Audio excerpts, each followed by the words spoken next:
Who were the Persians, and how did they come to dominate so much of the ancient world? How did a people with no cities, no written tradition of their own, and no imperial past set out to build an empire? And why did they succeed where others failed? This investigation begins far from the marble palaces and royal inscriptions of later Persian kings. It begins with movement, with migration, and with survival. The story unfolds over nearly 9 centuries, starting in Central Eurasia, where the ancestors of the Persians lived as nomadic pastoralists. These early communities gradually moved south, crossing vast distances until they reached the Iranian plateau. Over time, they continued westward, eventually settling in the southwestern regions of Iran. They lived as tribes, each ruled by a powerful clan leader, and their lives revolved around movement, livestock, and seasonal rhythms. When they entered Iran, they did not arrive in an empty land. They encountered ancient settled societies, most notably the Elamites, a people with cities, writing, monumental architecture, and deep cultural traditions. Elam was already one of the great civilizations of the Near East. It maintained close connections with Mesopotamia and shared political and cultural ties with both Babylon and Assyria. Over generations, relations between Persians and Elamites grew increasingly close. Rather than destroying Elamite culture, the early Persians absorbed it.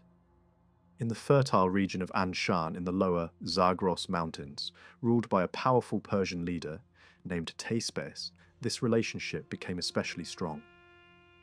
Elam did not merely survive Persian arrival. It became a model of authority, administration, and power for the emerging Persian elite. At the same time, other Iranian peoples were moving into the plateau. Among them were the Medes, close relatives of the Persians but more aggressive and politically ambitious in the early period. The Median tribes occupied the northwestern highlands of Iran, bordering the Assyrian heartland. Over time, conflict between Medes and Assyrians intensified. This struggle reached its climax when the Median king, Cyaxares, united the tribes, allied with Babylon, and destroyed the Assyrian capital of Nineveh. With Assyria gone, Median power expanded rapidly across former Assyrian territories and deep into Anatolia. Eventually, Median attention turned southward, toward Persian lands that appeared wealthy and vulnerable. The clash between Medes and Persians would reshape the region. Persian resistance, consolidation, and eventual reversal of Median dominance marked the turning point. From this conflict emerged one of history's most remarkable figures, Cyrus the Great. His rise transformed a tribal society into a world-spanning empire. The narrative continues through the reign of his son Cambyses, whose conquest of Egypt brought one of the ancient world's oldest civilizations under Persian control. This is the story of how Persian identity formed and how imperial ambition was born. Long before these events, around 5,000 years ago, waves of pastoral migrants from Central Eurasia had begun settling the Iranian plateau. Their economy centered on cattle, which represented wealth, survival, and sacred responsibility. Tribal identity was based on shared ancestry, and order within the clan was essential. Those who disrupted this balance, especially cattle raiders, were seen as enemies of life itself and were pursued without mercy. These societies could be peaceful, but they were never weak. These nomads identified themselves as Aryans, a term linked to community, nobility, and leadership, not race. It referred to people who moved across a vast region stretching through Central Asia. Much later, the term would be distorted and misused, but in its original context it was purely linguistic and cultural.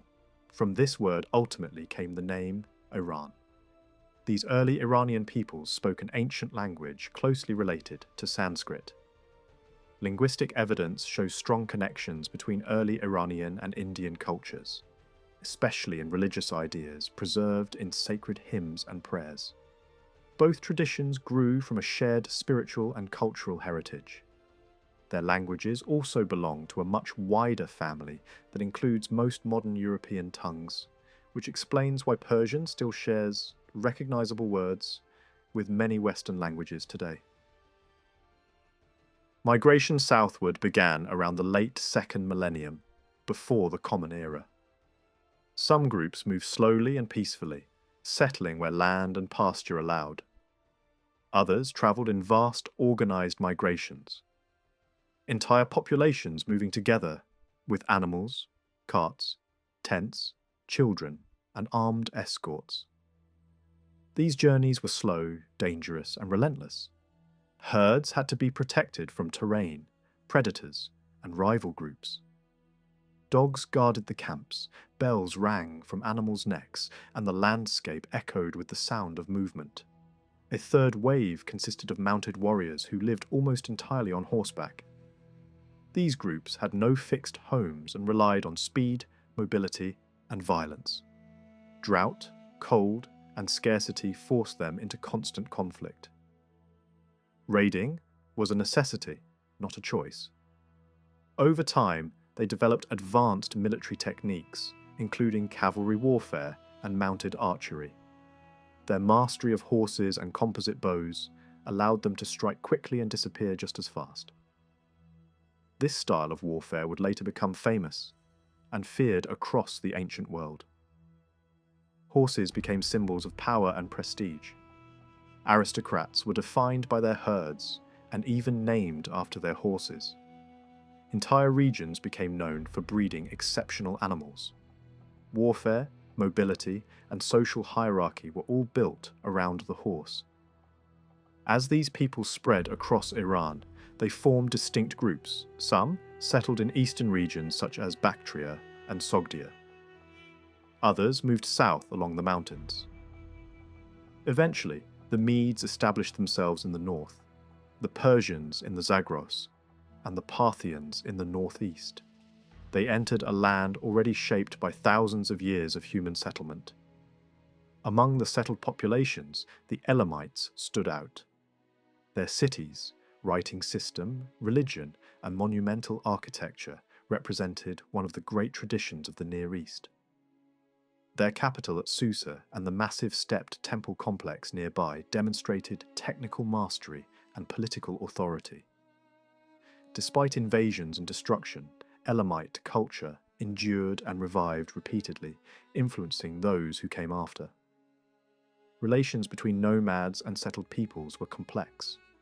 Early interactions were often peaceful and mutually beneficial. Nomads traded animal products for agricultural goods, but they also held strategic advantages. Their wealth could be moved quickly, and their mobility made them difficult to defeat. Over time, protection arrangements turned into systems of tribute, laying the groundwork for early forms of taxation and political dominance. Among all these groups, the Medes and the Persians proved the most successful. Though closely related, they developed differently. The Medes occupied harsh mountain terrain and remained committed to nomadic life. They never built cities, preferring tents and seasonal movement. Their society revolved around horse breeding, pastoral survival, and tribal leadership. One Median leader, Cyrus, rose to prominence from this environment. Based near what is now Hamadan, his power rested not on walls or monuments, but on loyalty, mobility, and military coordination. Under his leadership, the Medes briefly dominated the region, yet their way of life limited their ability to rule permanently. The Medes were known for gathering in large numbers and enjoying life together. Their camps were not only places of work and survival, but also of celebration. Feasts could last for hours. Music carried across the tents. Dice games and wagers passed from hand to hand. Horse races, hunting parties, songs, and long nights of storytelling helped bind people to each other and to the memory of their past. In that world, history did not live in books, it lived in voices. Singer historians, the bards of the steppe, carried old names and old deeds like sacred cargo.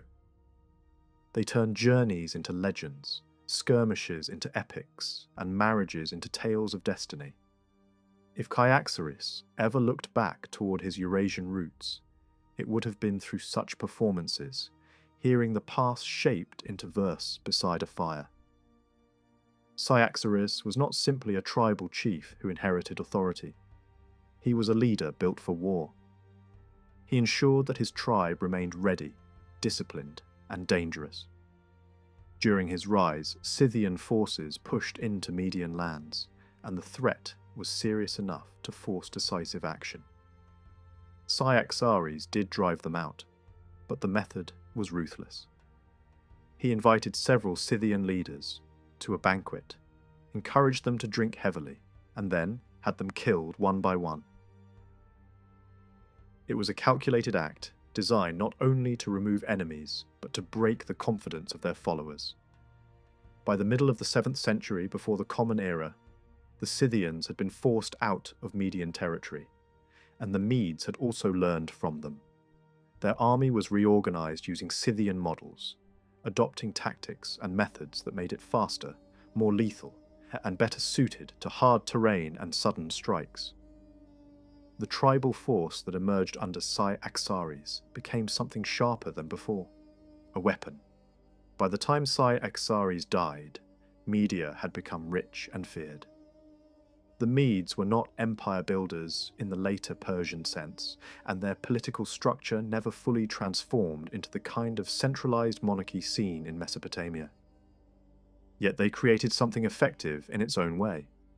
A powerful network of allied tribes, held together by leadership, tradition, and shared interest.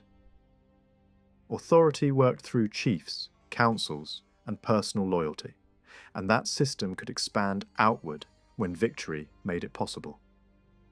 Cyaxares' son, Astyages, took over without serious resistance and stepped into the role of king, determined to keep pushing Media's borders outward.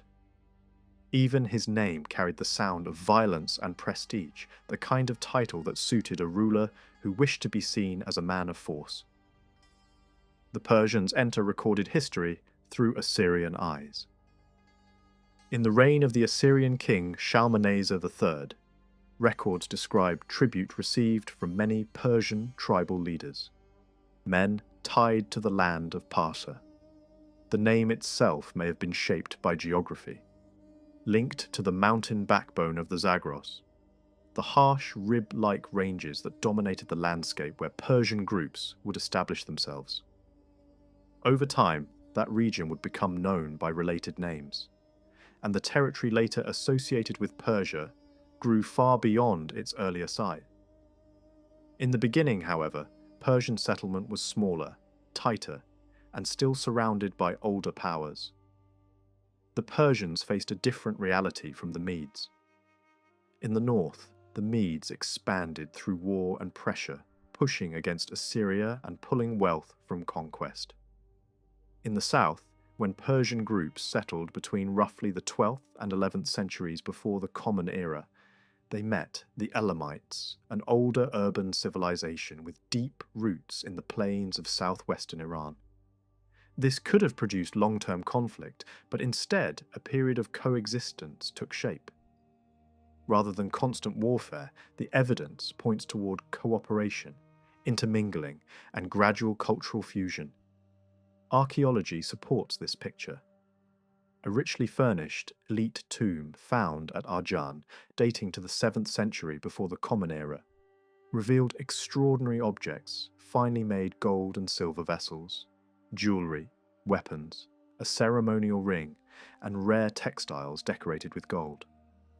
The style of the objects shows broad cultural influences, yet the craftsmanship also suggests a local tradition adapting older Elamite heritage while absorbing new elements brought by Persian settlers. It reflects a world where boundaries were not only defended with spears, but also crossed through workshops, trade, and shared elite taste. One region became especially important in binding Persians and Elamites together: Anshan. Located around a major settlement site north of modern Shiraz, Anshan stretched into areas associated with Persian tribes, and ancient sources sometimes treat Anshan and Parsa as closely linked, almost interchangeable. Persian leaders built a strong base there. A ruler named Teispes appears as a key figure, remembered as a king of Anshan, and later treated as an ancestral founder by those who came after. In this environment, Persian elites lived near a culturally dominant Elamite tradition and were drawn into its orbit. Over time, a deep political interdependence formed between Elam and southern Iran. Elamite influence helped shape how the Persians developed their own identity, and the later Persian world inherited far more from Elam than is often recognized. Assyrian records also preserve an early Persian name that matters greatly for the future. An inscription describing the Assyrian destruction of Susa refers to a king of Persia named Qurash. Chronology strongly suggests this was Cyrus I of Anshan, the grandfather of the later empire builder.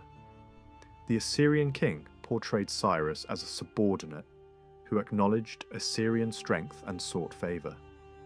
As a sign of obedience, Cyrus sent his son to the Assyrian capital. Such hostage exchanges were standard political tools in the Near East. A prince educated at a dominant court could become a guarantee of loyalty, a living bond meant to keep a smaller ruler obedient. The prince in this case disappears from history, and it is likely he never returned. If he did absorb Assyrian customs, it left no visible trace on Persia's political direction. In the decades around the mid-7th century before the Common Era, Cyrus I held authority in more than one sense. He was king of Anshan, but he was also a dominant tribal leader among the Pasargadae, one of the most important Persian groups. Persia was not a single unified kingdom at this stage. Multiple chiefs held power, and titles could be shared across a landscape of clans and territories. Outsiders often misunderstood this. Assyrian scribes appear to have assumed a single sovereign ruler, but the reality was more layered. Later, Greek observers came closer to the truth, describing Persia as a complex network of major tribes, elite clans, and smaller subdivisions, all bound by ancestry and land, each led by its own chief. The tribal structure was built from the ground up. Families formed clans. Clans formed tribes. Every tribe had territory and leadership, and authority depended on kinship, reputation, and the ability to protect people and herds. In that system, leaders like Cyrus I were not distant monarchs, hidden behind palace rituals. They were warrior chiefs expected to act, decide, punish, reward, and fight. A small artifact reflects this world with unusual clarity, a seal impression that names Cyrus I as ruler of Anshan and identifies him as the son of Teispes. The image is not ceremonial, it is violent. Cyrus appears as a mounted warrior, driving forward over fallen enemies, killing another opponent before him. The message is direct. Whatever else he was, Cyrus I wanted to be seen primarily as a horseman and fighter, a man who held power through force and personal dominance. After him came Cambyses I, another king of Anshan and chief among the Pasargadae. Almost nothing survives from his own lifetime, and his name becomes visible mainly through later claims made by his son. Yet it is clear that his rule coincided with rising pressure from media. Astyages pursued expansion and tribute. The Medes had entered Persian lands earlier, during Cyaxares' efforts to build alliances for wars against Assyria, and once present, their influence remained. With every success, the Medes grew more confident in demanding tribute from Persians and other neighbouring peoples. Persia was forced into a position of formal submission, expected to acknowledge Median superiority and provide resources when commanded. Under Astyages, Median ambition turned harsh. campaigns pushed into contested areas, including regions held by Babylon. Major religious centers were seized, sanctuaries ruined, prisoners deported. In Babylon, the destruction of shrines caused shock, and the Babylonian king entered public mourning as a political statement, emphasizing reverence for the gods in contrast to Median sacrilege. Babylon also reacted strategically, building massive defensive works between rivers to prevent Median forces from reaching deeper into Mesopotamia. A cold, tense standoff formed between the two powers, the kind that turns the entire region into a pressure chamber. Even distant voices sensed what was coming.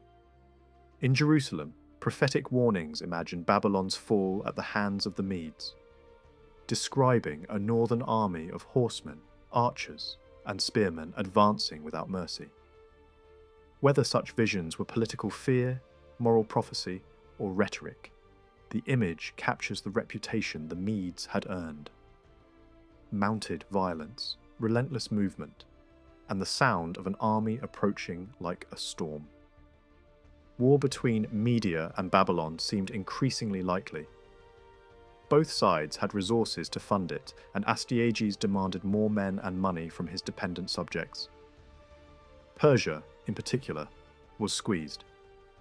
Yet Astyages understood that Persian lands were not just another tribal region to be exploited. Southern Iran had links and leverage through its connection to Elam, and through the strategic access that connection provided. That reality required a more careful approach. Around the end of the 7th century, before the Common Era, Astyages chose a solution used by rulers everywhere: marriage politics. He gave a daughter, Mandain, to Cambyses, the first of Anshan. The marriage was presented as a bond of loyalty, a contract meant to tie Persia more tightly to Media. In practice, it strengthened Cambyses. Being linked by blood to the Median royal house raised his standing among Persian chiefs, giving him a superiority that looked less like formal monarchy and more like first place among equals. From this union, a child was born who would later dominate the ancient world: Cyrus, the future Cyrus the Great. The details of his birth are uncertain, and hard evidence for his childhood is thin, but later, generations filled the silence with story. His name became legend, taught and retold until it felt like a national origin myth. What can be said with confidence is that Cyrus inherited claims on both sides. Through his father, he stood in line to lead Anshan and the Pasargadae. Through his mother, he had blood ties to the Median royal family. That made him politically dangerous in a world where legitimacy could be built from ancestry as much as victory.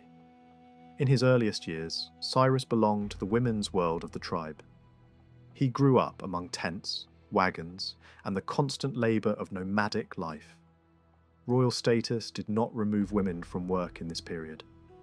Wool was spun, cloth woven, milk churned, bread baked, and children raised within a collective network of care. The tribe's women shared responsibility for infants, and a child could be passed from one set of arms to another, nursed and protected as though the whole camp were one extended household. This system created powerful bonds between mothers and sons, and the emotional weight of those early years followed men into adulthood. Mandain shaped Cyrus in another way as well. Through her, he absorbed the Median dialect and learned stories rooted in the mountain world of the north. Legends of abandoned children raised by miraculous creatures, tales of wise women whose counsel saved kingdoms, and frightening stories of wild regions filled with monsters and lawlessness all became part of his imagination. Mandain also reminded him, repeatedly, that her blood connected him to Median kingship. At the same time, she ensured he understood the fragile politics of succession. Other wives, other children, other claimants could appear at any time. Only constant awareness could protect a future ruler. Then came the moment every Persian boy faced. At a certain age, childhood ended abruptly. Cyrus was taken from the women's tents and transferred into the world of men. There was no negotiation. Hair was cut. New expectations were imposed. The boy entered a life of horses, hunting, hard training, discipline, and punishment. The shift could be brutal, but it was also the path to leadership. Cambyses I, though not celebrated later as a great conqueror, appears to have taken this responsibility seriously. He trained his son in the skills that mattered most: riding, archery, and the sacred obligation to speak truth. Later, writers described Cyrus as exceptionally brave and intelligent, and credited his father's methodical upbringing for shaping those qualities. When Cambyses died in the middle of the 6th century before the Common Era, the loss hit Persia hard. The rituals of mourning were intense and public, played out through shaved hair, sackcloth, ashes, ritual wailing, and professional mourners who turned grief into a performance designed to shake the camp itself. Cyrus observed the required mourning period before taking the next step. After months of formal grief, he moved toward investiture. The ceremony took place on the plain of Pasargadae, the heartland of his people.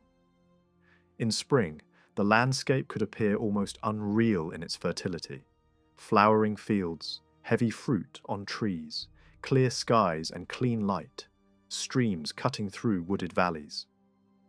Later, visitors would describe it as a land of abundance, full of cattle and strong men trained for war, a place where the population seemed dense and the people unusually hardened.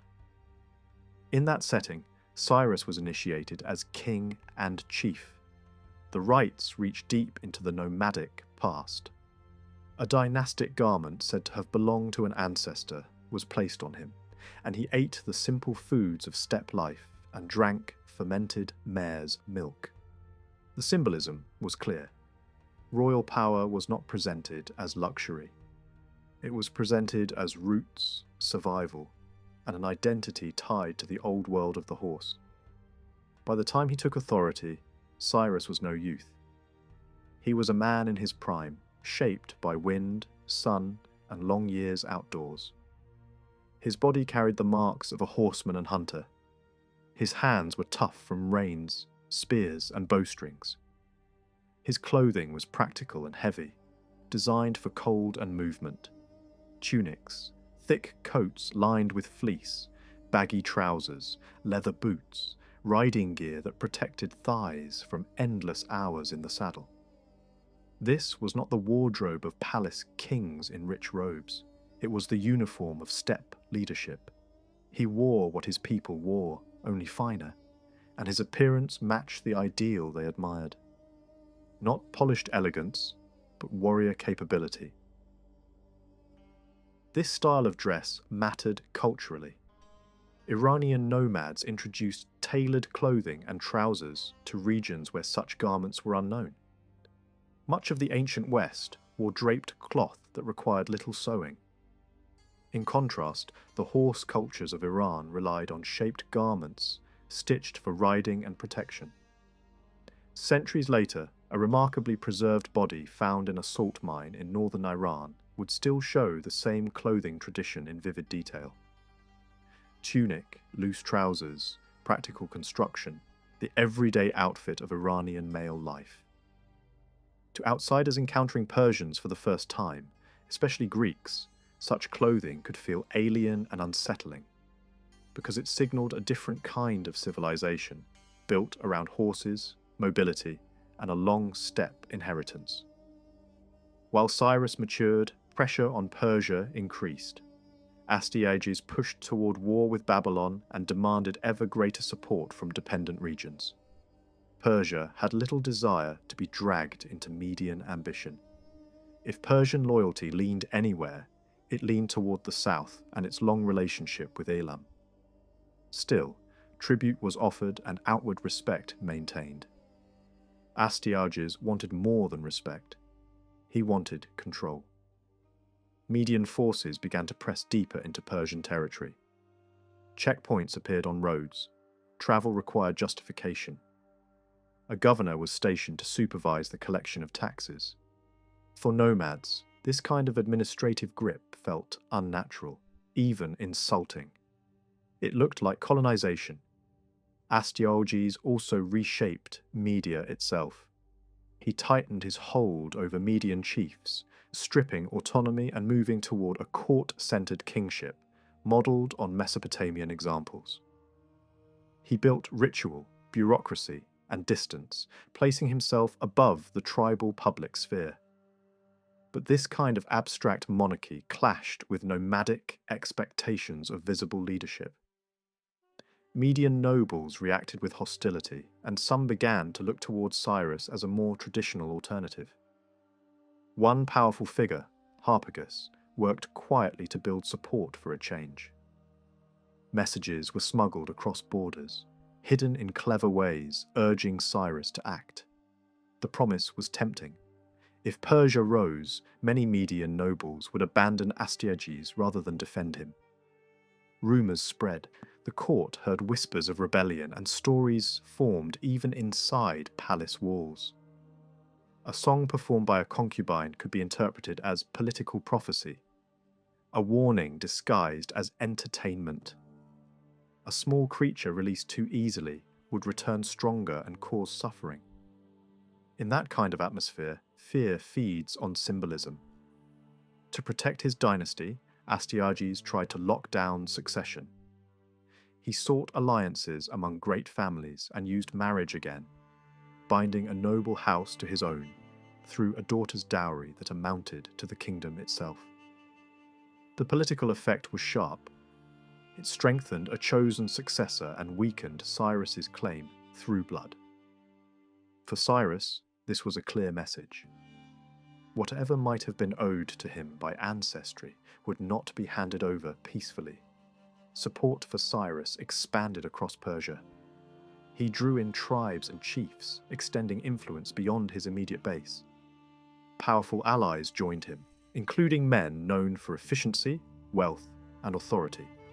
Cyrus also secured loyalty through marriage, taking Cassandine, the daughter of an influential Persian noble. She became central to his household and later bore children who would shape Persian history. This marriage also brought Cyrus into alliance with a respected clan whose ancestry carried immense prestige. Legends surrounded their founding figure, stories of miraculous survival and divine favour, the kind of origin myth that makes a family feel destined to rule. With this alliance, Cyrus gained something more than soldiers or money. He gained pedigree. His children would carry the blood of multiple powerful lines, and that mattered in a tribal world where legitimacy had to be felt as well as enforced. Another major chief and his energetic son also pledged support, bringing their wider network with them. Step by step, Cyrus transformed from a regional leader into a figure capable of challenging Media itself. Within 5 years, the scattered Persian tribes had come together under a single leader. Cyrus of Anshan emerged as their chosen ruler, acknowledged not only as a war leader but as king. At a great assembly held at Pasargadae, representatives from across Persia gathered, and Cyrus addressed them openly. He spoke as a man convinced of destiny. He told them that the Persians were no less capable than the Medes, that they were equal in strength, courage, and resolve, and that the time had come to cast off the domination of Astyages. Delay, he insisted, would only prolong submission. While persuading the Persian tribes to unite, Cyrus was also engaged in quiet diplomacy beyond Iran. He opened negotiations with the new king of Babylon, Nabonidus, seeking an alliance against their shared enemy in Media. This was no simple task. Nabonidus was an unusual ruler, deeply absorbed in religion and detached from political realities. He had risen to the Babylonian throne after a brief and violent succession crisis and ruled not as a traditional king, but as a man driven by spiritual obsession. His devotion to the moon, god Sin, dominated his reign. Temples were rebuilt, rituals multiplied, and traditional religious hierarchies were disrupted. His decision to elevate Sin above Babylon's chief god caused unrest throughout the kingdom. Yet Cyrus understood how to turn this fixation to advantage. Nabonidus was encouraged to reclaim the sacred city of Haran, whose temple had long been occupied by Median forces. Before Babylonian troops could arrive, Astyages withdrew his garrisons from Syria, anticipating conflict closer to home. A Babylonian inscription soon followed, celebrating the return of Haran and recounting a prophetic dream in which the gods foretold Astyages' downfall at the hands of Cyrus. The language was striking. It described Cyrus as advancing with a small force, overthrowing the Medes and taking their king captive. Between 553 and 551 before the Common Era, Cyrus pressed deeper into Median territory. His army advanced steadily toward Ecbatana, joined along the way by defecting Median nobles and entire contingents who abandoned Astyages. Forces from Hyrcania, Parthia, and steppe groups rose in support of Cyrus as well. Progress was slow. Media's mountainous terrain and brutal winters limited warfare to short seasons. By early 550, Cyrus's forces withdrew temporarily to regroup near Pasargadae. Astyages struck first. His invasion of Persia aimed to crush the rebellion decisively. The Median army was large, well supplied, and relentless. Persian forces retreated toward the hills, struggling against repeated assaults. At this moment, Persian tradition records a dramatic intervention. The women of Pasargadae confronted the retreating warriors, shaming them into turning back. Whether legend or memory shaped into story, the effect was clear. The Persians stood and fought. The battle that followed lasted 2 days and proved decisive. In a final surge, Persian and allied forces broke the Median line. Astyages was abandoned by his generals, seized by mutineers, and handed over to Cyrus. The road to Ecbatana lay open. Cyrus entered the Median capital and carried away its immense wealth to Anshan. In the royal tent, once Astyages' own, Cyrus accepted the submission of Median chiefs and was hailed as ruler of both Medes and Persians. Rather than ruling as a conqueror alone, Cyrus chose integration. Medes were placed on equal footing with Persians and would continue to hold high office throughout the empire. To outsiders, the two peoples soon became indistinguishable. Loyalty was rewarded generously. Former enemies offered submission. Astyages himself was displayed in chains before being taken to Persia. Accounts differ on his final fate, but his power was finished. His immediate family, seen as potential rivals, was eliminated. One surviving daughter was absorbed into Cyrus's household through marriage, a political act designed to neutralize future claims. The collapse of Media reshaped the Near East. Babylon was spared invasion. Nabonidus withdrew to Arabia, leaving his son to govern in his absence. In Anatolia, the fall of Astyages alarmed the king of Lydia, Croesus, one of the wealthiest men of the ancient world.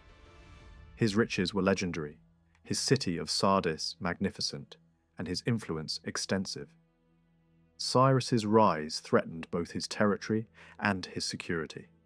Croesus consulted oracles, received an ambiguous prophecy, and marched east. Cyrus responded swiftly. Their armies clashed in central Anatolia.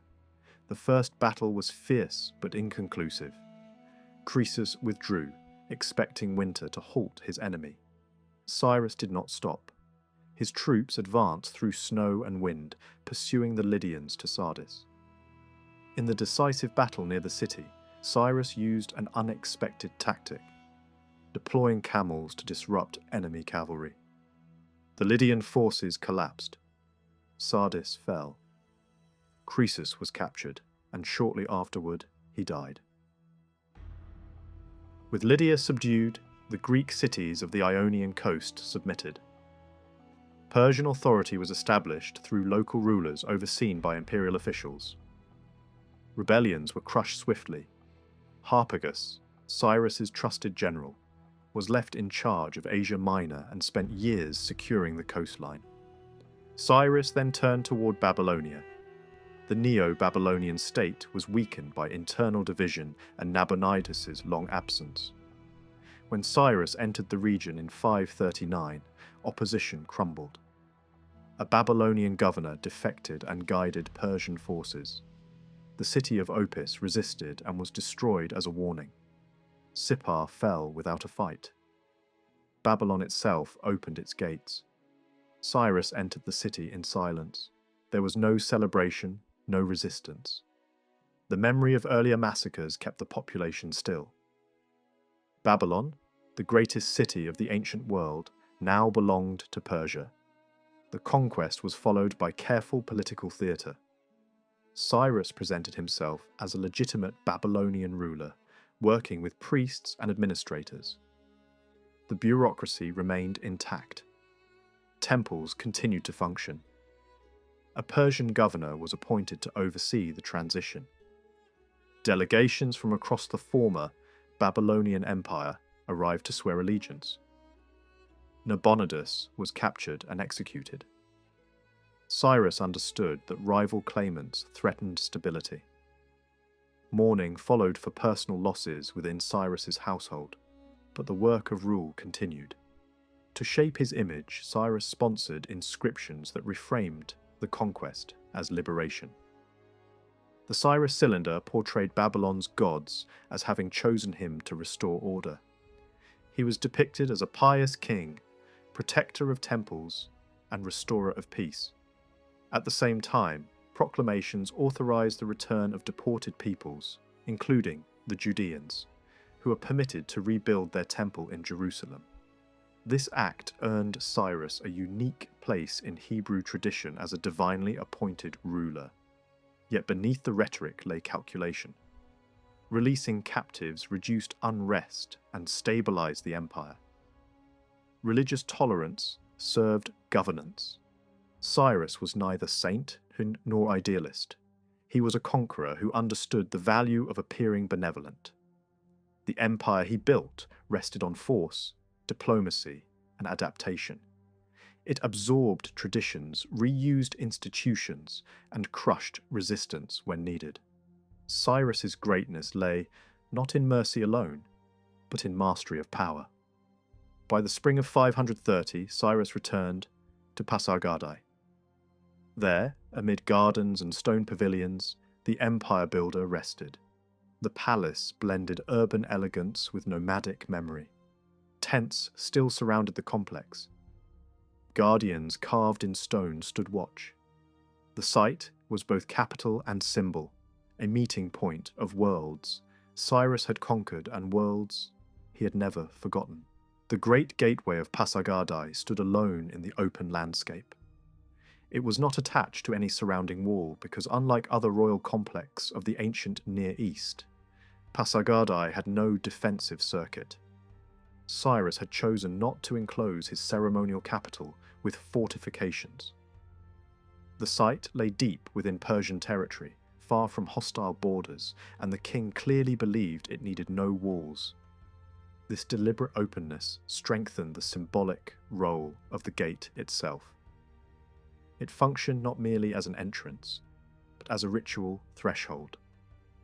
Foreign envoys, petitioners, and tribute bearers passed through it in solemn procession as they approached the Persian king. Although the ceremonial centre lacked walls, Pasargadae was not entirely undefended. Rising above the palaces stood a massive elevated platform known as the Hill of the Throne. From this commanding position, the entire complex could be surveyed. In later generations, this mound was transformed into a full citadel, reinforced with thick mud brick walls and used as a military garrison. What began as a symbolic stronghold eventually became a practical one. Near the gateway stood the main public palace of Cyrus, a structure modern archaeology labels simply as Palace S. It was designed as a broad columned hall with 8 columns arranged in 2 rows and multiple doorways opening onto a surrounding portico. Inside, the decorative program drew heavily from Mesopotamian traditions. Reliefs depicted priests in ritual dress and fantastical creatures, including upright bulls moving in formal procession. These carved scenes were richly coloured and visually striking. They contrasted sharply with the clean, restrained stonework of the columns, whose style owed much to Greek craftsmanship. By conventional standards, the combination should have clashed, yet it did not. Persian artists and builders fused Assyrian, Babylonian, Egyptian, and Greek elements into a single coherent visual language. What emerged was neither derivative nor chaotic, but recognizably Persian.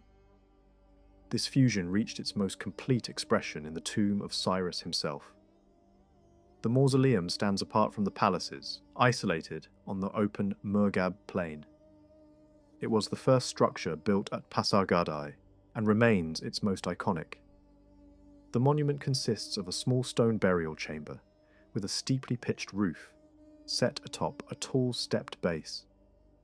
The upper structure reflects Anatolian funerary traditions, while the base recalls the ancient stepped temples of Mesopotamia. The visual reference to older sacred architecture was intentional. The result was a monument that looked both ancient and new, rooted in multiple traditions, yet claiming none exclusively. Even before the Persian palaces were completed, the artistic identity of the Achaemenid dynasty had already taken shape in this single tomb. The heart of Pasargadae, however, was not stone but greenery. A vast, cultivated garden linked the gateway and palaces into a unified ceremonial landscape. Carefully laid stone water channels divided the space into 4 symmetrical sections, creating a geometric pattern that later generations would recognize as the foundation of Persian garden design. This layout would spread far beyond Iran, shaping garden traditions across the Islamic world from Central Asia to Iberia. The garden was more than decoration. It was a political statement. Its 4-fold division echoed Cyrus's claim to rule the 4 quarters of the world. Control over water, vegetation, and order mirrored control over land and people. The very word used for these gardens would later pass into Hebrew and Greek, eventually becoming the English word paradise. In this original sense, paradise meant a walled and ordered green space, clearly separated from the wild world beyond. When Jewish scribes described the Garden of Eden, they drew on this Persian ideal. Across the empire, royal parks served as living symbols of authority. Kings boasted of planting vineyards, shaping forests, and redirecting water to nourish controlled landscapes. These gardens were empires in miniature, filled with plants brought from distant regions under Persian rule. To create and maintain such spaces required administrative power, labor organization, and long-term planning. Pasargadae stood as proof that Cyrus understood kingship not only as conquest, but as cultivation. Centuries later, a discovery near Persepolis would transform understanding of Cyrus's ambitions. Excavations uncovered the remains of a massive gateway built of glazed bricks decorated with imagery, closely resembling the famous gates of Babylon. The structure was unlike anything else in Persian architecture. Its style, scale, and decoration pointed unmistakably to Babylonian influence. Evidence suggests it was constructed shortly after Cyrus conquered Babylon, possibly by craftsmen brought directly from the city. This gateway reveals that Persepolis was not a blank slate before later kings began building there. It had already been shaped by Cyrus's vision. His aim appears to have been bold: He intended to create a new imperial center in Persia that would rival and perhaps surpass Babylon itself. By importing Babylonian grandeur into the Persian heartland, Cyrus sought to place Persia at the symbolic center of civilization. His sudden death would prevent this vision from being fully realized. In 530 before the Common Era, Cyrus prepared for another campaign. This time his focus lay far to the northeast, beyond the Oxus River, in the lands of the Massagetæ. These nomadic groups had made minor incursions into Persian territory. The threat was limited, but Cyrus chose a decisive response. Personally leading the campaign, he ventured deep into unfamiliar territory. Before departing, he settled the question of succession. His eldest son, Cambyses, was named heir and appointed regent. His younger son, Bardia, was granted vast lands in Central Asia, along with exemption from taxation. Dynastic marriages followed, binding powerful families to the royal house. These unions were political instruments, designed to secure loyalty and consolidate power. The Eastern campaign soon passed from history into legend. Ancient sources offer conflicting accounts of Cyrus's death. The most dramatic describes a battle against Queen Tomyris, a fierce ruler who led her people in direct confrontation. According to this tradition, Cyrus fell in battle, and his body was mutilated as symbolic revenge. Other accounts describe a quieter end. None can be confirmed. What is certain is that Cyrus died far from home. His body was returned to Pasargadae and laid to rest in the tomb he had built. His son established a cult in his honor, and regular sacrifices were made at the site.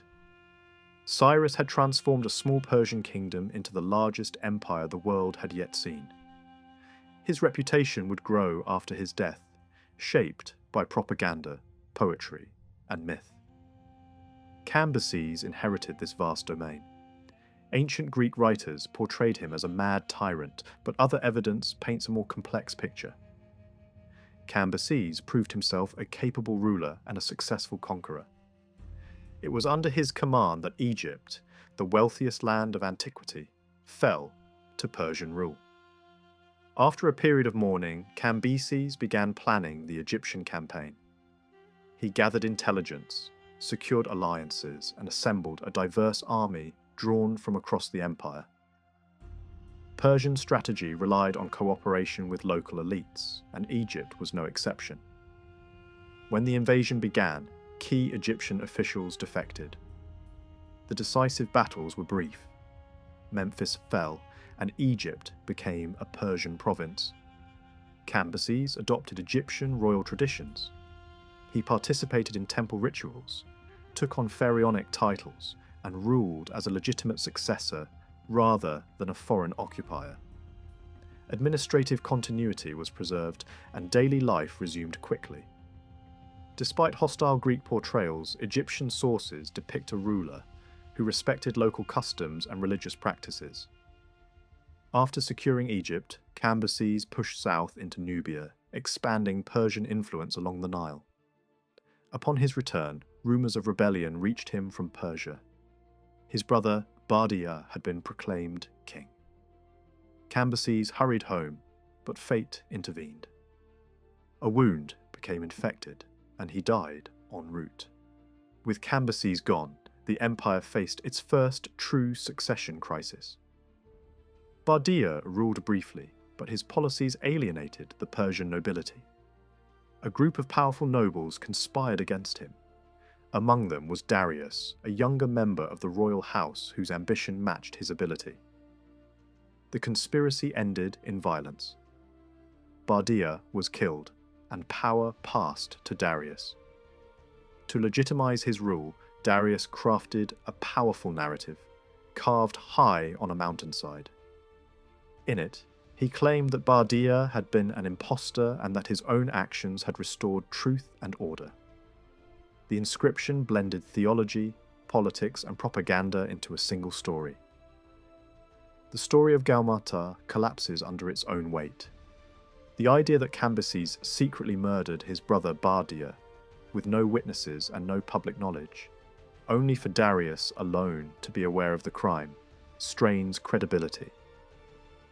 It becomes even less convincing when combined with the claim that people recognized a false king but were supposedly too terrified to expose him. Darius's description of Gaumata's death is unusually short, vague, and evasive for such a decisive moment in imperial history. Instead of explaining what happened, the narrative shifts attention to Darius himself, presenting him as the lone savior of Persia. The supposed enemy remains deliberately obscure. That silence speaks volumes. The most plausible explanation is that there was no Gaumata at all. The man killed was Bardia, the son of Cyrus, the brother of Cambyses, and the rightful king of Persia. In this version of events, the true rebel was not a pretender, but Darius himself. To protect himself from the charge of murder and usurpation, Darius reinforced his story with a carefully constructed family history. This genealogy was meant to show that his rule was not a sudden seizure of power, but the continuation of an ancient royal line. He traced his ancestry back through Hystaspes, Arsames, Ariaramnes, Theispes, and finally to Achaemenes, presenting himself as the ninth king in an unbroken royal succession. The message was clear. His family had always been destined to rule. Yet this claim quickly begins to unravel. Only one figure in this lineage, Theispes, can be securely identified as a king. And even then, his kingship overlaps with the ancestry of Cyrus himself. Cyrus had never mentioned Achaemenes as part of his royal heritage, and there is no evidence that Achaemenes ever ruled as king. The genealogy appears designed not to preserve memory, but to manufacture legitimacy. At best, Darius may have belonged to a distant branch of the wider Achaemenid clan. If so, his connection to Cyrus was remote, and his claim to the throne extremely weak. Power, however, is not secured by words alone. Darius moved quickly to neutralize rival claims by absorbing the women of Cyrus's family into his household. He married Atossa, the daughter of Cyrus and former wife of both Cambyses and Bardia. He married her sister Artistone. He married Parmes, the daughter of Bardia. These unions were not romantic gestures, but political strategies. By marrying the women of the previous dynasty, Darius ensured that no future children could emerge outside his control with a stronger claim to rule. What these women thought of Darius's actions is unknown. Atossa, in particular, was an intelligent and politically aware figure. As Bardia's wife, she almost certainly knew the truth of his death. Fear alone is unlikely to explain her compliance. More likely, she and the other royal women understood the limited tools available to them. In a world where women could not rule directly, fertility itself became power. Through marriage, they preserved the bloodline of Cyrus and maintained influence within the court.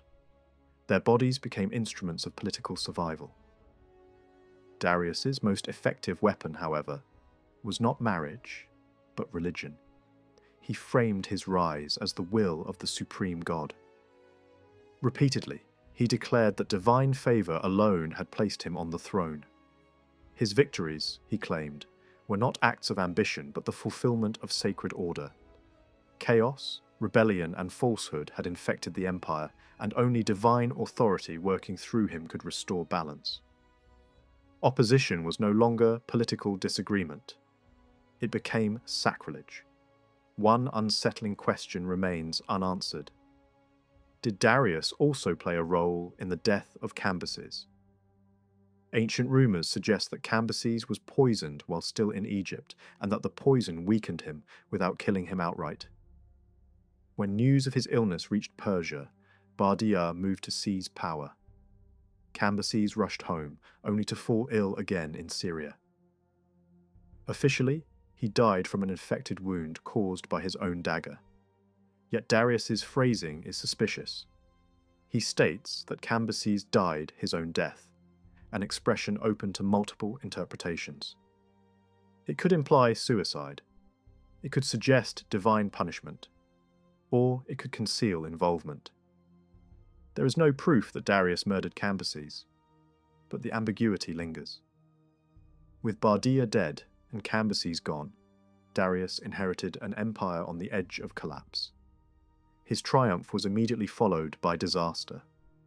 Almost every major region rose in rebellion.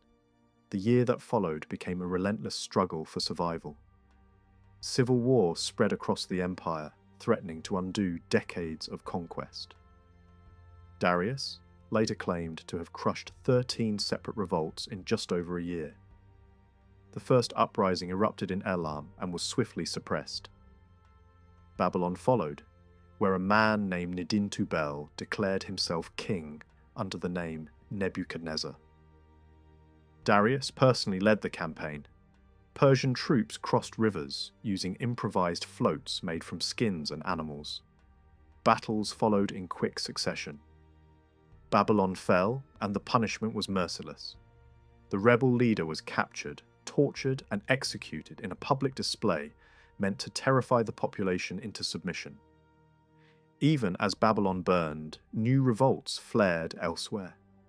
Armenia, Media, Parthia, Persia, and Central Asia all erupted almost simultaneously.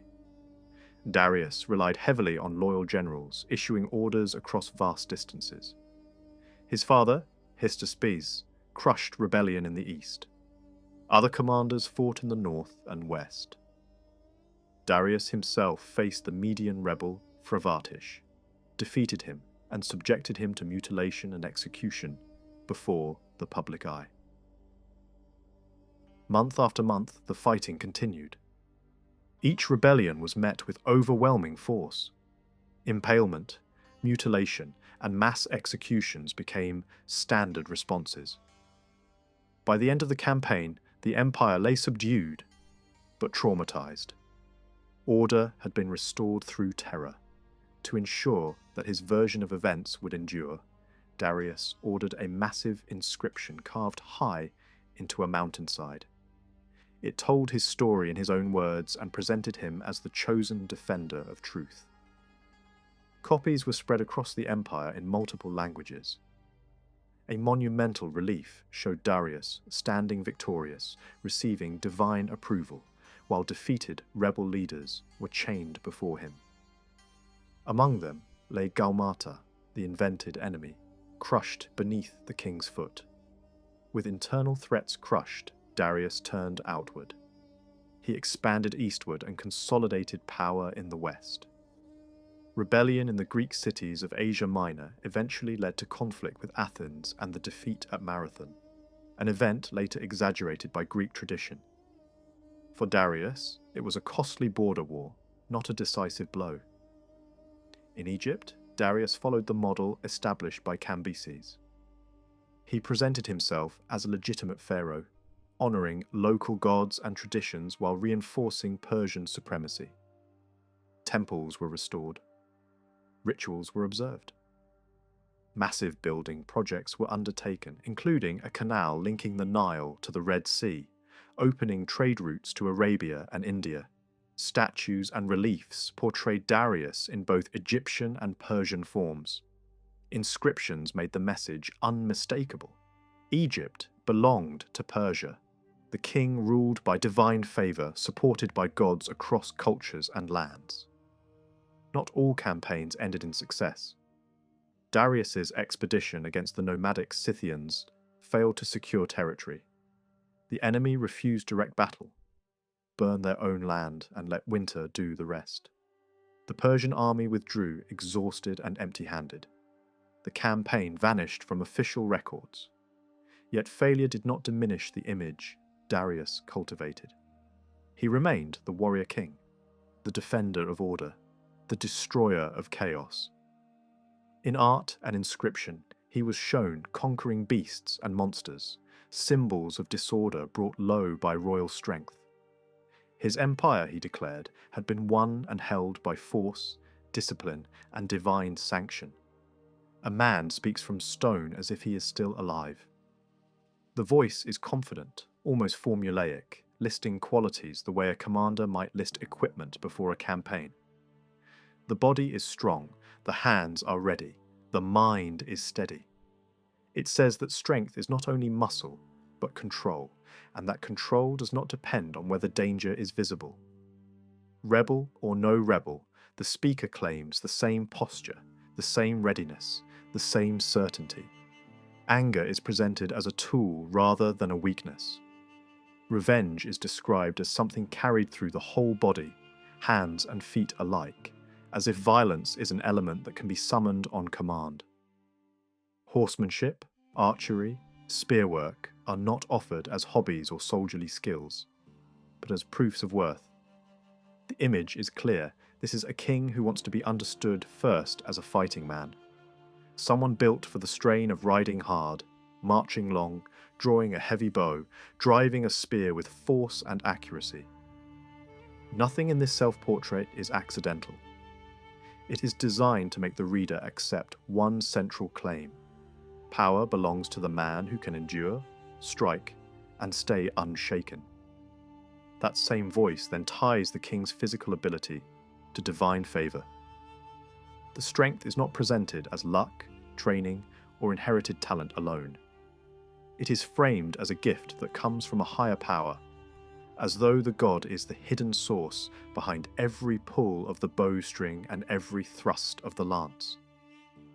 In the broader traditions of the ancient Near East, kings often insisted that their weapons were not merely forged by craftsmen, but empowered by the gods.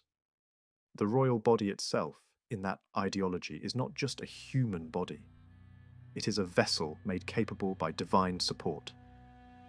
The king in these statements pushes that idea hard.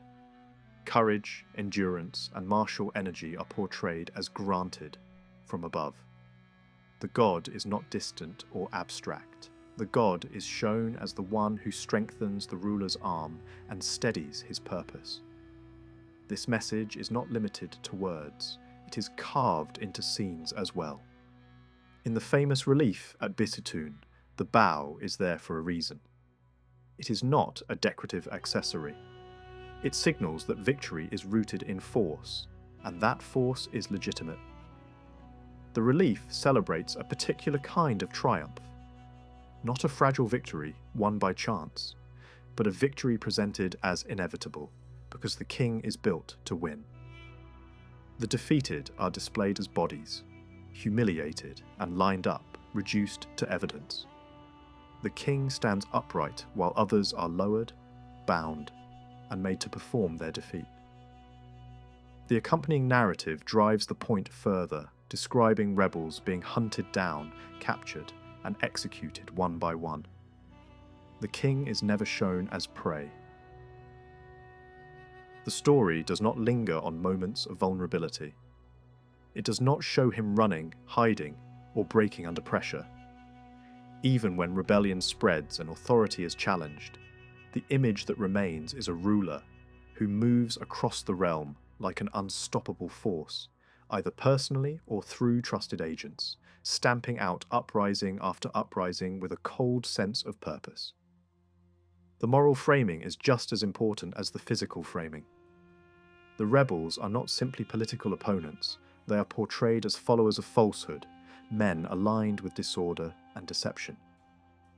That language removes any grey area. If the rebels are the embodiment of the lie, then harsh punishment becomes clean and justified. Violence stops looking like brutality and starts looking like necessary surgery. In that world, the king's actions do not need apology.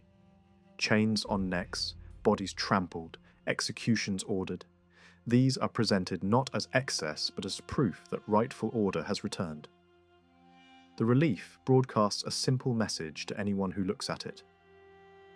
The great king stands above all lands, and resistance ends in humiliation. Yet the same ruler also wants another image to survive alongside the warrior. In a separate statement carved for posterity, he insists that he is not ruled by temper. Anger, he claims, rises but is contained. Impulse appears, but it is mastered by thought. He presents himself as calm, rational, deliberate, the kind of monarch who does not panic and does not act blindly. He wants to be seen as a judge who weighs evidence, who listens to both sides, who rewards cooperation and punishes harm in proportion. This is a different kind of strength, the strength of restraint, of judgment, of measured authority. The promise is that subjects benefit from decisions made without haste, decisions shaped by reason rather than frenzy. Taken at face value, it is an ideal of kingship that sounds almost modern. Self-control, fairness, careful listening, and generosity to the loyal. A single early incident, however, puts that ideal under strain and shows how quickly fear and ambition could reshape behaviour at the top. One of the most powerful nobles in the empire, a man of exceptional standing, had been part of the inner circle that helped bring the king to power. He had served, fought, and commanded. He was not an outsider, he was close enough to be dangerous. Not long after the accession, that noble was executed on a charge of treason. The surviving story, preserved in a Greek account that likely drew on Persian traditions, explains the spark that lit the fire. The noble arrived at the royal palace expecting privileged access, believing that those who had engineered the change of ruler had the right to enter without formal announcement except under one specific circumstance. Court officials denied him. They claimed the king was occupied in private. The noble suspected a lie, and in a burst of rage he attacked the officials, cutting off their noses and ears. Then, as if to turn the humiliation into a public warning, he tied the severed pieces to his horse's bridle and forced the mutilated men to appear with these trophies hanging from them. The scene is grotesque, but it reveals something important about the world the king was trying to build. Protocol was not a small matter. Access to the ruler was power, and any challenge to the rules of access could look like the first step toward a coup.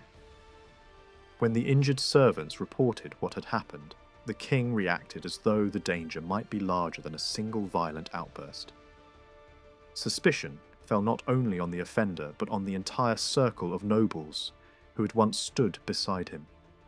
Each was questioned separately. Once it became clear that the others were not involved, the king moved against the offender alone. Yet his response did not stop with one arrest. The noble's children and male relatives were seized as well. The assumption behind the crackdown was blunt.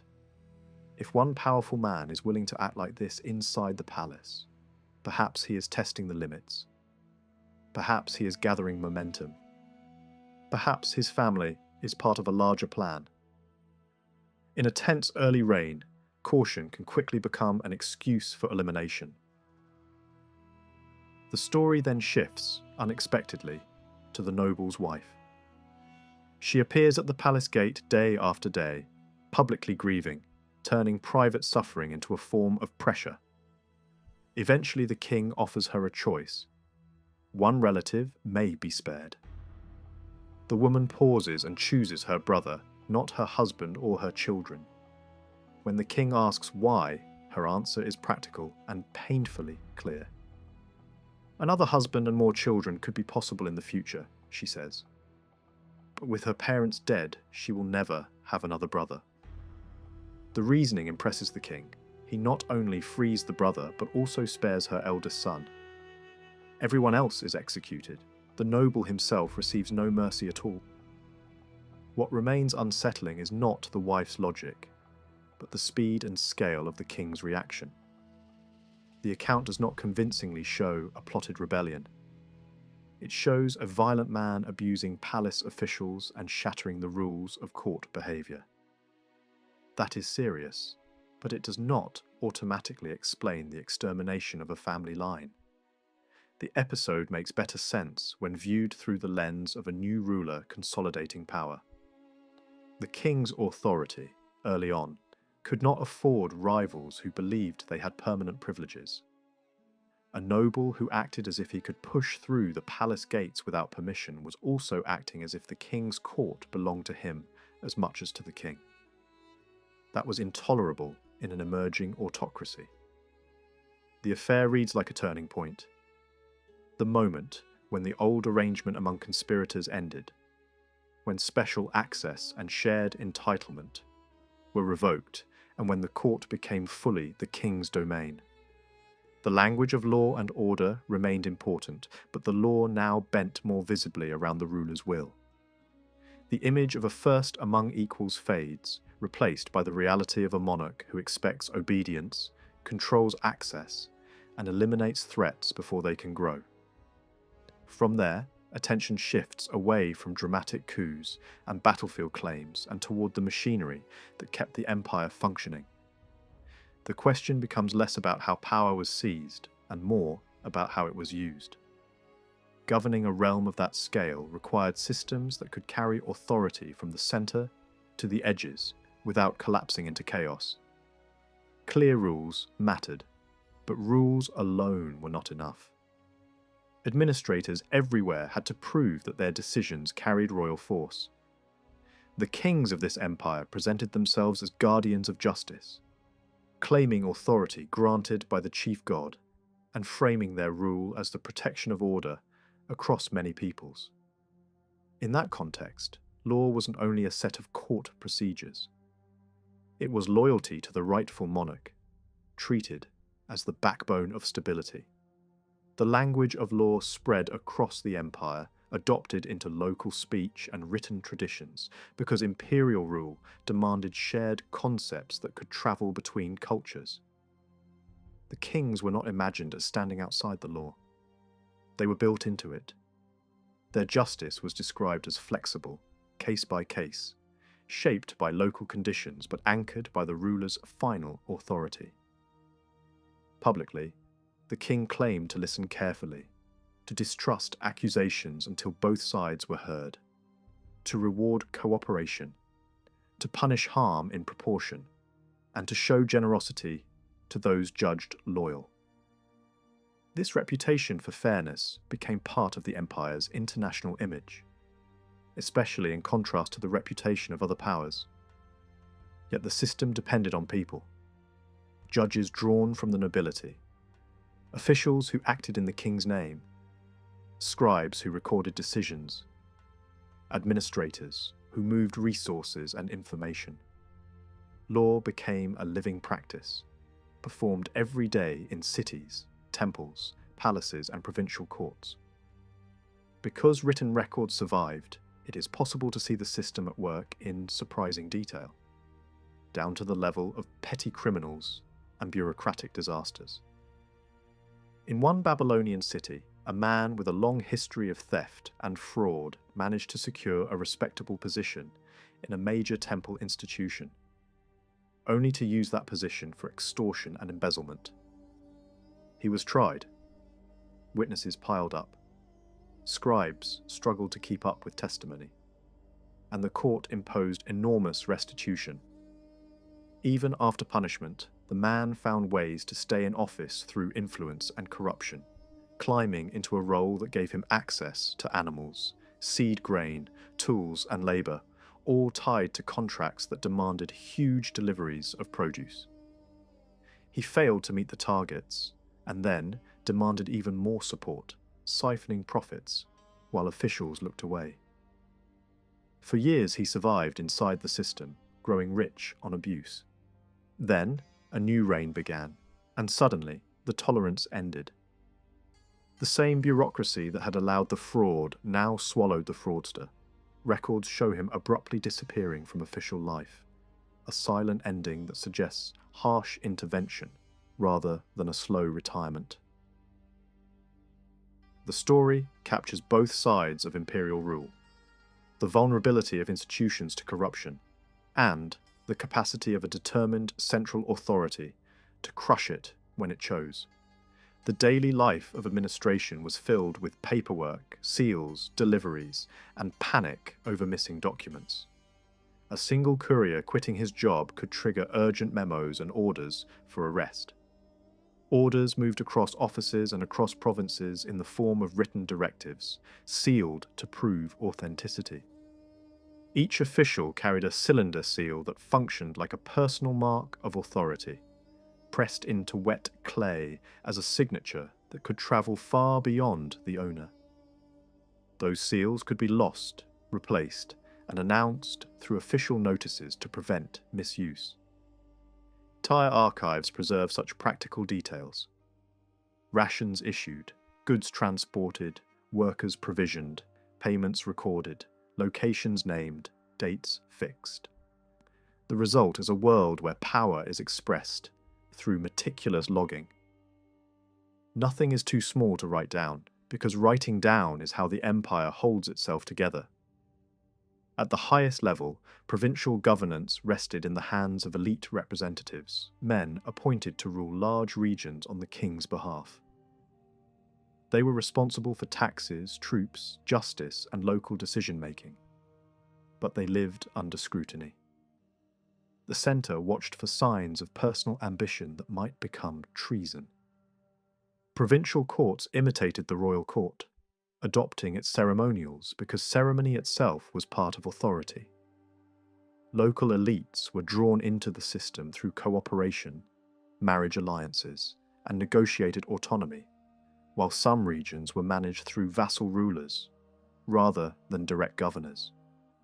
Tribute and gifts flowed toward the king, including symbolic offerings that represented submission and dependence. Even food could be political. The king's table, supplied by the best produce of many provinces, became a stage where the boundaries of empire were acknowledged. In the western regions, a new tool of rule took shape: coinage. Mints produced gold and silver pieces stamped with the image of a royal archer, a generic king recognizable by crown, robe, bow, and spear. Coins moved most heavily where trade and military payments demanded them, creating a shared economic language across diverse communities. Infrastructure tied everything together: long highways, branching routes, roads linked to rivers and ports, a network designed to move messengers, armies, tribute, and information across thousands of kilometers. Through that network, the king could project control, and through paperwork and seals, that control could be made visible in distant offices. Across all these layers, the portrait of the ruler remains consistent in its core message. The king wanted to be seen as the man who defeats chaos, who claims divine backing, who punishes rebels as enemies of truth, and who embodies strength in body and in will. At the same time, he wanted the image of calm judgment to stand beside the image of violent victory. The tension between those images is not hidden by the sources. It is part of the story. The empire's stability depended on force, and on the belief that force was justified. It also depended on administration, law, routine, and the endless work of officials who turned royal authority into daily reality. The result is a picture of Persian power that is both brutal and organized, dramatic and procedural, built from battlefield narratives and from clay tablets that record barley rations with the same seriousness as rebellion and execution. Across the Achaemenid Empire, most long-distance roads were not the kind of neatly paved highways people might imagine. For long stretches, they were beaten tracks, hardened by hooves, cartwheels, and endless footsteps. Yet when these routes approached major cities, the picture could change. In parts of Asia Minor, archaeologists have found sections where stone paving was laid over a raised foundation, as if the road needed a clearer arrival as it entered an urban world. At places like Gordion and Sardis, roadworks from the reign of Darius show planned construction on a serious scale. These city edge roads were wide enough for heavy traffic, sometimes 5 to 7 meters across, and in certain areas they were bordered by carefully cut stone edging that gave them a clean, formal outline. At Gordion, one stretch measured about 6.25 meters, its surface packed with gravel and marked by curbstones. A raised strip down the centre divided the way into 2 lanes, a small detail that hints at an organised sense of movement and direction. Further east, in southwest Iran, another clue survives in the landscape. A section of roadway cut directly into rock along the route connecting Persepolis and Susa. This carved segment is around 5 meters wide, shaped not for a single file of travellers, but for a steady flow of official and commercial traffic. Distances along these routes were calculated in regular units, and travellers moved in measured stages. Along the main arteries, stopping points were placed at predictable intervals so that the journey could be broken into manageable days. Roughly every few dozen kilometres, a station offered rest, shelter, and supplies, turning the empire's great roads into a chain of planned pauses. These stations were not random inns, thrown up wherever someone felt like building one. Their layout suggests a standard idea repeated again and again. Rectangular buildings of mud brick and stone arranged around a central courtyard, with multiple rooms for travellers and space for pack animals. In function, they resemble the caravanserais that would later define long-distance travel in other parts of Asia, places where humans and animals could recover behind walls, out of wind and danger. On the main route between Susa and Sardis alone, the number of stations may have run into the hundreds if all branches are counted. And even a conservative estimate implies a dense network. Later visitors moving through these regions described stopping at such places on their journeys, using a Greek term that hints at their connection with horses, suggesting that stables were a key feature rather than an afterthought. Not every station was equal. Some were basic, practical shelters, rooms, courtyard, water, a safe enclosure for animals. Others were built for a world of status. Near an important stretch of the Persepolis-Susa road, archaeologists have excavated a more elaborate station that looks like high-end accommodation. Stone rooms, a courtyard built with care, and architectural flourishes such as columns and porticos that were not necessary for survival but mattered for display and comfort. Finds of expensive materials, including fine glass and stone brought in from elsewhere, suggest that certain stations were reserved for people who travelled with privilege. Officials, high-ranking courtiers, perhaps members of the royal household. Elsewhere along the same road, more modest stations have been identified, along with examples found near other major routes. Taken together, these sites show a system with layers, the same network serving merchants and ordinary officials, while also providing special spaces for the empire's richest and most important travellers. Maintenance was part of the design. Roads of earth and gravel do not stay usable on their own, especially when thousands of animals and carts grind them down. Stations doubled as bases for crews responsible for keeping routes passable, cutting back vegetation, clearing debris and repairing damage. Some tasks were more unusual, and they speak to the realities of travel across varied climates and landscapes. Keeping roads clear could mean dealing not only with mud and fallen stones, but also with hazards that slithered and stung. In certain regions, maintenance crews were expected to reduce the risk posed by scorpions and snakes. Because a road is only truly useful if people can move on it without being crippled by the environment. Alongside the physical roads ran another kind of infrastructure, a communication system designed for speed. The empire depended on messages, orders from the centre, reports from provinces, updates on supplies, movements, and security. To make that possible, a relay service was created that moved faster than any ordinary traveller could. Riders and fresh horses were stationed at intervals along key routes, allowing a message to leap forward in stages rather than crawl at the pace of one exhausted animal. Ancient observers marvelled at this system. They described a chain of riders who passed instructions from one to the next without delay, continuing regardless of heat, rain, snow, or darkness. The point was reliability as much as speed. The route had to function every day, in every season, because a far-reaching empire cannot survive on slow communication. Compared with later systems in other empires, this level of connectivity stands out. When messages can move rapidly over land, authority feels closer, even when distance is immense. That was the real achievement of the Achaemenid relay. It turned geography into something more manageable. Provinces could be monitored, supplies coordinated, and decisions transmitted with a pace that made the state feel present, far beyond the palace walls. It was not modern technology, but it performed a similar role in its world, binding far regions into a single administrative rhythm.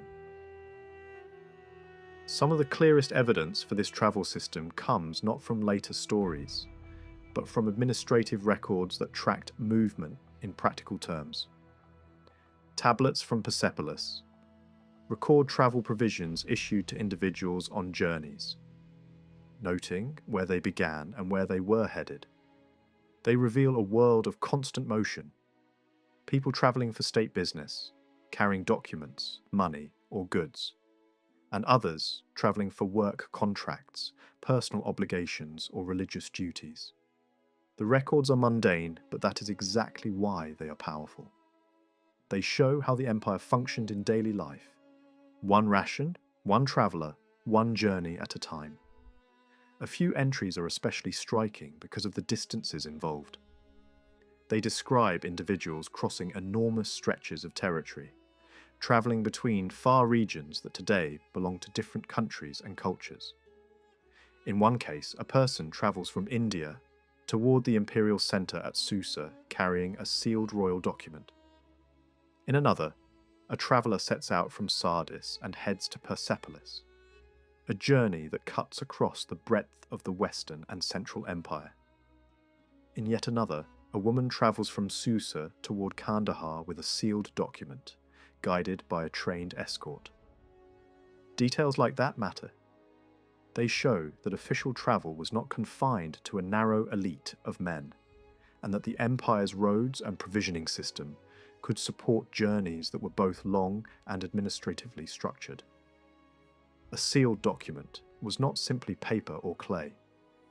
It was authority made portable, a piece of the king's power travelling in a pouch across mountains and plains. Other surviving documents show how bureaucratic travel could be managed in a disciplined, almost modern way. A provincial governor might issue written instructions that functioned like passports and ration entitlements, ordering officials along a route to provide specified provisions each day for a travelling party. The rations were not vague gifts, they were measured, listed, and controlled. Even the rule for stopping is telling. If the travellers stayed in one place longer than planned, they were not automatically entitled to extra supplies. The system was designed to support movement, not idleness, and the paperwork ensured that generosity did not turn into uncontrolled expense or abuse. Security was the other side of the network. Roads that carry wealth, messages, and officials also attract predators. The Achaemenid state treated road safety as part of governance. Patrols were placed at intervals, and authorities had the right to stop and inspect travellers and caravans. Punishments for banditry and persistent vagrancy could be brutal, and the visible marks left on bodies served as warnings meant to discourage others. This is not an image of gentle order. It is order enforced through fear as well as routine. The roads were meant to feel safe for those who belonged within the system, and dangerous for those who tried to exploit it. Behind the patrols, another layer operated quietly: intelligence. The king's authority depended on knowing what was happening in distant satrapies before problems could grow into revolts. Spies and informers formed a network of listening posts, reporting signs of unrest or disloyalty back to the centre. Some sources describe a formal structure of watchers and listeners, with senior figures responsible for collecting information and passing it directly to the king. Greek writers were fascinated by the idea of a ruler who remained unseen inside a great palace, while still knowing what was happening everywhere. They pictured the most eminent men standing outside the royal doors, acting as guards and as the eyes and ears of royal power, creating the impression that nothing significant could occur without being noticed. With this combination, roads, stations, relays, patrols, informants, the king could govern from a distance with surprising efficiency. Orders could travel quickly, travelers could be fed and sheltered, and trouble could be detected early. It also reveals something about the political ideal behind the system. The empire was not imagined as a loose collection of territories. It was designed to be supervised, managed, and disciplined. Autocracy was not only a style of rule, it was a practical project built into the landscape through roads and into daily life, through provisioning records and controlled movement. Yet while the empire had permanent palaces and administrative hubs, royal power did not remain fixed in one place. The Persian court travelled extensively, and when it moved, it did not move lightly. The reasons for royal travel were political, diplomatic, religious, and military. A king might journey to display authority, to inspect key regions, to lead campaigns, or to take part in seasonal and ceremonial obligations.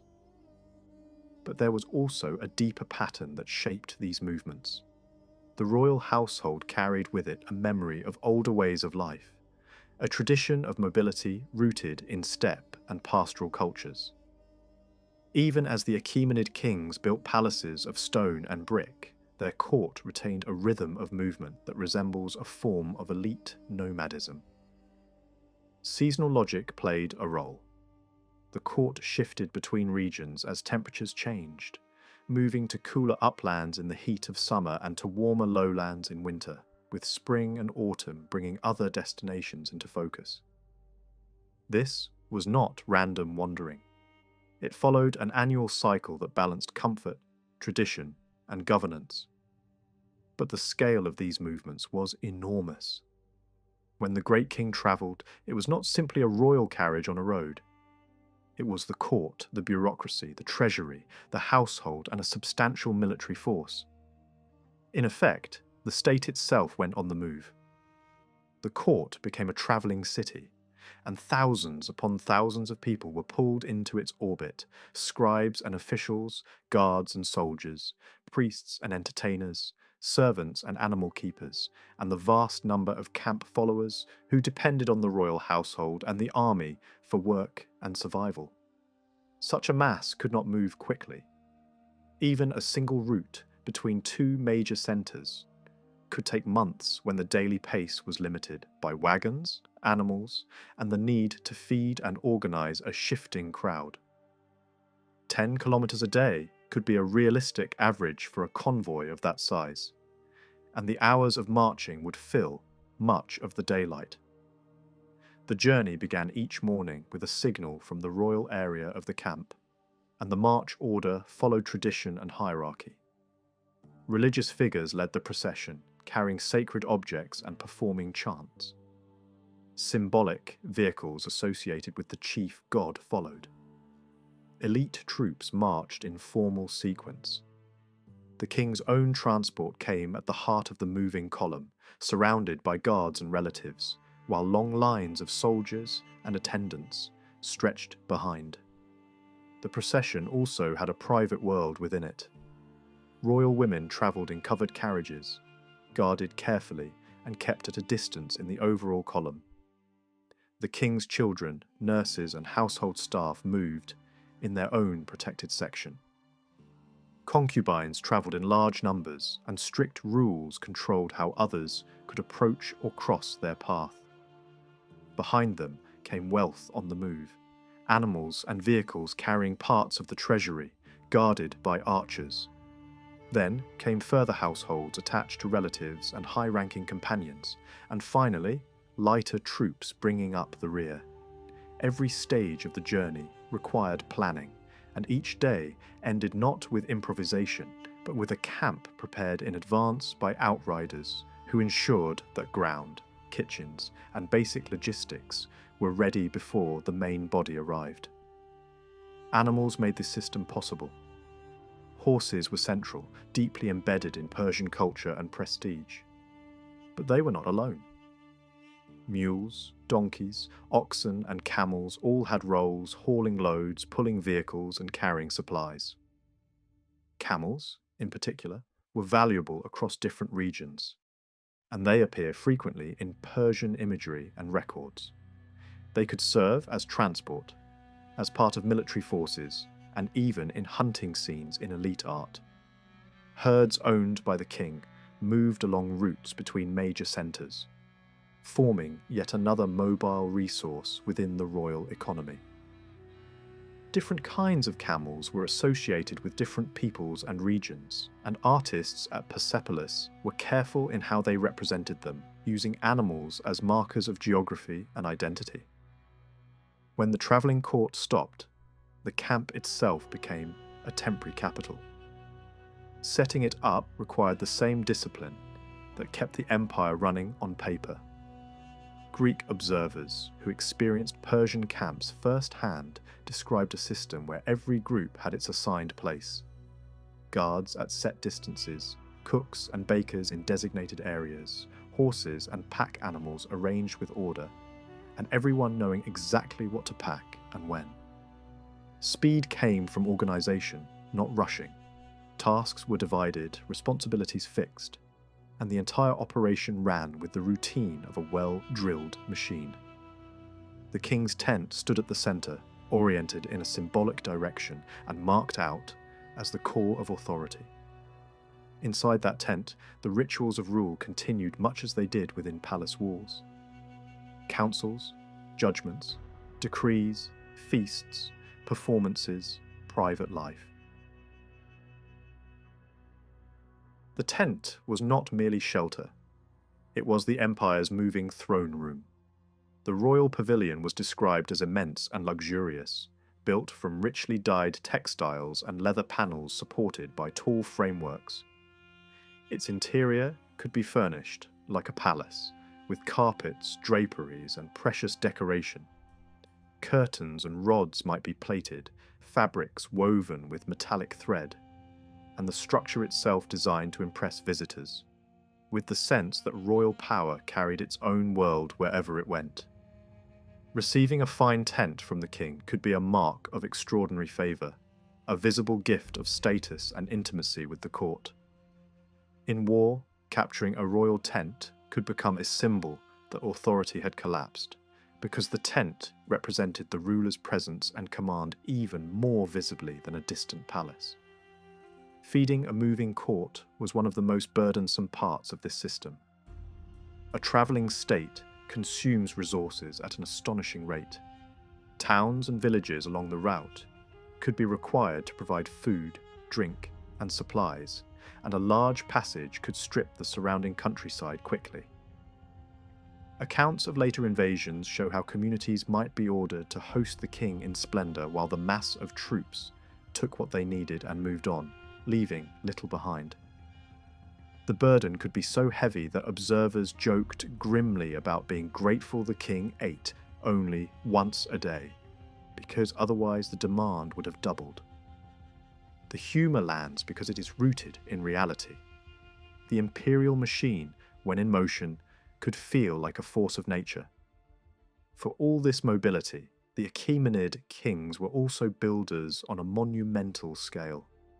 Palaces, fortresses, and tombs were not just residences or defences, they were statements in stone about dynastic permanence and imperial reach. Building projects were advertised in royal inscriptions as proof that the gods favoured the king and that the king had the power to command resources and labour from across many lands. The largest and most important royal centres clustered in the Persian heartland and in regions tied to earlier power, places where old traditions could be reshaped under a new imperial identity. Often, new palaces rose on or near older sites, sending a clear signal that Persian rule was not simply present in the landscape, it dominated the past as well. Some royal centres are now difficult to pin down archaeologically, but ancient descriptions suggest extraordinary wealth. Writers spoke of timberwork in rare woods, of columns and ceilings plated with precious metals, of a splendour so intense that later conquerors stripped the most valuable elements away. In Mesopotamia, new ceremonial buildings were raised close to older royal complexes, a deliberate gesture that placed Persian authority alongside and above the legacy of earlier kings. Architectural forms and decorative techniques travelled across cultures, and Persian builders borrowed ideas from the traditions they absorbed, adapting them into an imperial style that could be recognised across the realm. Susa became one of the most important showcases of this approach under Darius. The city's fortifications were repaired and reasserted, and the landscape itself was reshaped. So royal buildings dominated the horizon. Monumental gateways controlled access, and the approach to the palace was designed as a procession through power. Large structures, formal entrances, and royal images set to tower over visitors. Inside, courtyards and decorated walls created a world of colour and symbolism, with motifs of animals, guards, and plant designs that turned architecture into propaganda. Corridors and controlled pathways limited access to private apartments, balancing splendour with security. A towering audience hall stood out from the complex, raised high and visible from the surrounding plains, built to be seen from afar as the centre of authority. To emphasise the scale of imperial reach, inscriptions described the materials and labour that flowed into such projects from many regions. Timber, stone, metals, precious stones, ivory, decorative elements, each could be traced back to distant lands, and the craftsmen themselves were drawn from a broad mix of peoples. This was not only a record of construction, it was an advertisement of empire.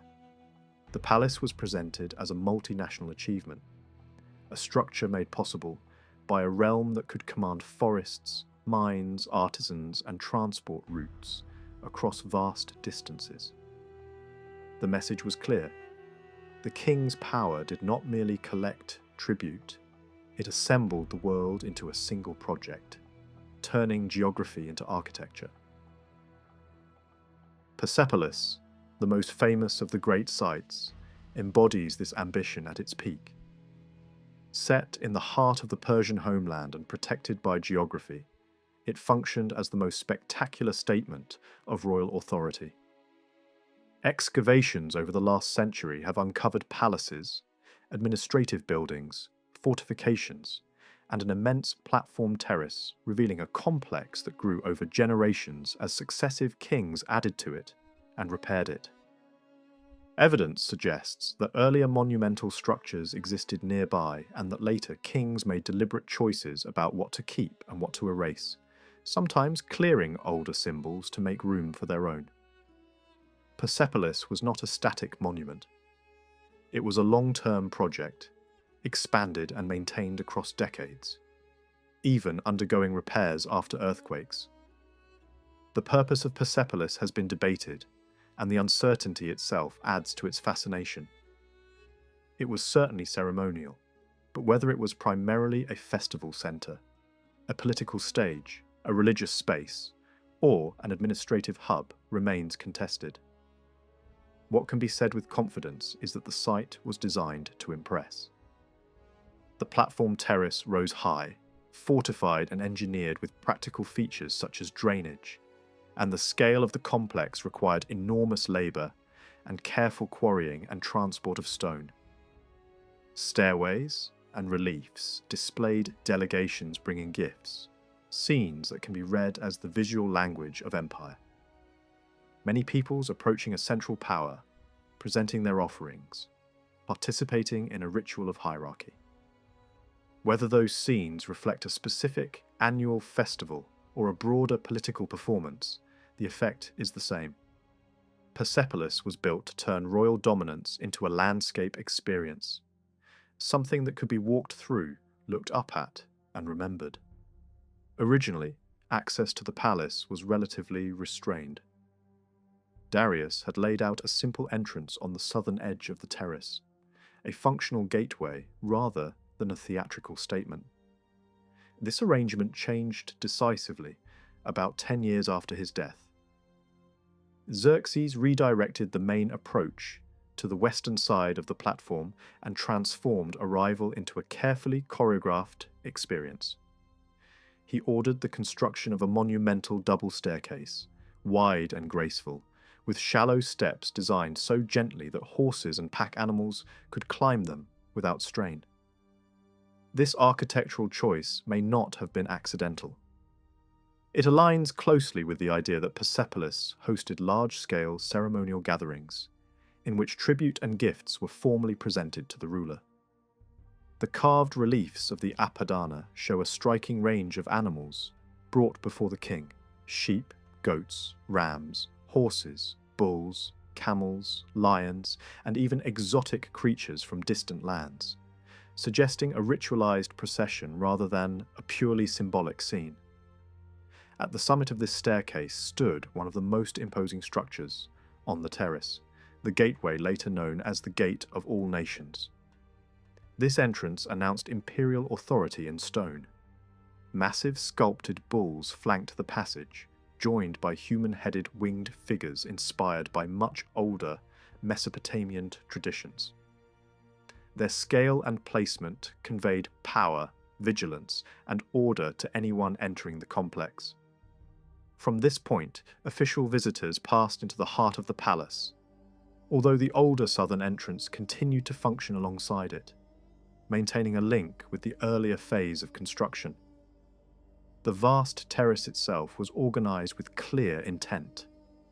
It was not a single undifferentiated space, but divided into zones with distinct purposes. One area functioned as a public stage, designed for gatherings, ceremonial displays, and formal occasions involving large groups. Beyond it lay a more restricted zone, where private ceremonies took place and where residential and administrative activities were concentrated. Dominating the public area was the Apadana, the great audience hall that defined Persepolis, both architecturally and symbolically. Rising to a height of more than 20 meters and set on a raised platform, it towered over the open courts that stretched around it. From the north and east, its mass would have been impossible to ignore. The Apadana was an engineering and aesthetic achievement of exceptional ambition. At its core was a vast square hall supported by 36 slender columns, each carrying a roof constructed from imported cedar wood. 3 sides of the building opened onto columned porticos, each lined with 12 columns, while 4 tall corner towers framed the structure and added to its monumental presence. Along the southern side, storage rooms and guard chambers formed a functional spine behind the ceremonial space. Estimates suggest that thousands of people could be accommodated inside the hall, making it suitable for large assemblies, formal receptions, and imperial festivals. One of the most remarkable features of the Apadana was the elegance with which its architects handled scale. Instead of dense, forest-like supports, they used a relatively small number of columns, proportioned with extraordinary precision, to hold vast open roofs. The capitals crowning these columns were elaborate and symbolic. Among the most striking were the paired bull capitals, where 2 kneeling bulls were carved back to back, their necks extended so that their heads supported the crossing beams above. The image combined strength and order, turning structural necessity into visual language. Around these columns, thick walls of mud brick were faced with glazed tiles in vivid tones of green, blue, and orange, arranged in repeating patterns of rosettes and stylized vegetation. Light would have played across these surfaces, creating an atmosphere that must have felt both overwhelming and carefully controlled. This hall was the primary setting for the most significant moments of royal display. To step inside it as a foreign envoy or court official would have been to move into a space designed to impress, even to intimidate. The Apadana was not merely functional architecture, it was a deliberate expression of authority. Its purpose was to host the great rituals of empire and to project the image of a ruler whose power was both vast and ordered. Nearby stood other monumental buildings that supported the ceremonial life of the palace. One of these was the so-called 100-column hall, a vast interior space that may have served as a banqueting hall or an alternative throne room. Another was the Tripylon, sometimes called the Central Palace, a smaller but richly decorated structure with 3 entrances and 4 columns. Its reliefs are particularly suggestive. On one doorway, figures representing different peoples of the empire are shown lifting the king's throne. This may have been symbolic, a visual metaphor for imperial support, but it has also been interpreted as reflecting an actual ceremonial act in which representatives of subject regions physically carried the royal platform during major festivals, bringing the king into the hall in a ritual display of unity and submission. Behind the public architecture lay the inner court, a more secluded zone reserved for the king's private life and the machinery of governance. Here stood smaller palatial buildings associated with individual rulers. One complex functioned as the private residence of Darius, while another served the same purpose for Xerxes. These structures were not grand halls, but suites of rooms designed for daily living, dining, and personal comfort, including bathing facilities. Additional palatial buildings were added over time by later kings, some of which survive only in fragments or not at all. Xerxes' residence was directly connected to the royal women's quarters by broad stairways, allowing controlled movement between spaces, without exposure to the public areas of the terrace. The women's quarters formed the most restricted part of the entire complex. Surrounded by strong fortifications and guarded by soldiers, this area was designed to be inaccessible to outsiders. It housed members of the royal family and others under the king's protection. Privacy and security defined the space, making it the most closely controlled environment on the terrace. Administrative power was concentrated nearby. The treasury occupied part of the inner court and served as both a storehouse for immense quantities of wealth and as the operational centre of the imperial bureaucracy. Tribute flowed in from across the empire, delivered by officials and intermediaries. But alongside gold and silver came something equally important: records. Hundreds of documents were produced, stored, and archived here by teams of scribes and administrators. It is from this area that many of the texts illuminating the daily functioning of the empire have been recovered. Below the terrace to the south stood a cluster of additional buildings made from mud brick and stone. These included pavilions that may have served as residences or service structures, one of which contained a sunken stone bath and may have been used by members of the royal household. The terrace itself was framed by landscaped valleys, to the north and south, planted with gardens and enclosed by defensive walls. Beyond these gardens stretched a temporary city of tents. Whenever the great king resided at Persepolis, thousands of courtiers, officials, guards and servants lived in canvas shelters spread across the surrounding plain, forming a vast encampment that mirrored the palace's fixed hierarchy. What gives Persepolis much of its enduring power is the sheer abundance of carved reliefs that cover stairways, walls and doorways. Once painted in bright colours and possibly enhanced with metal details, they now survive as pale stone, but their precision and rhythm remain striking.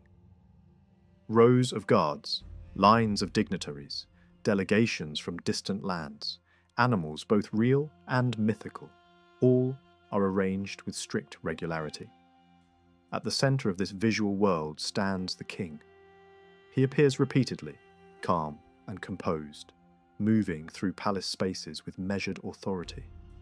He carries a long staff and is accompanied by attendants, who are deliberately shown at a smaller scale. One shades him with a parasol, another holds an object associated with courtly service. In some scenes, the king is shown in action, grappling with or killing animals that symbolize disorder and chaos. In these images, he becomes more than a ruler. He is cast as a heroic figure, restoring balance to the world. Yet just as telling as what appears is what does not.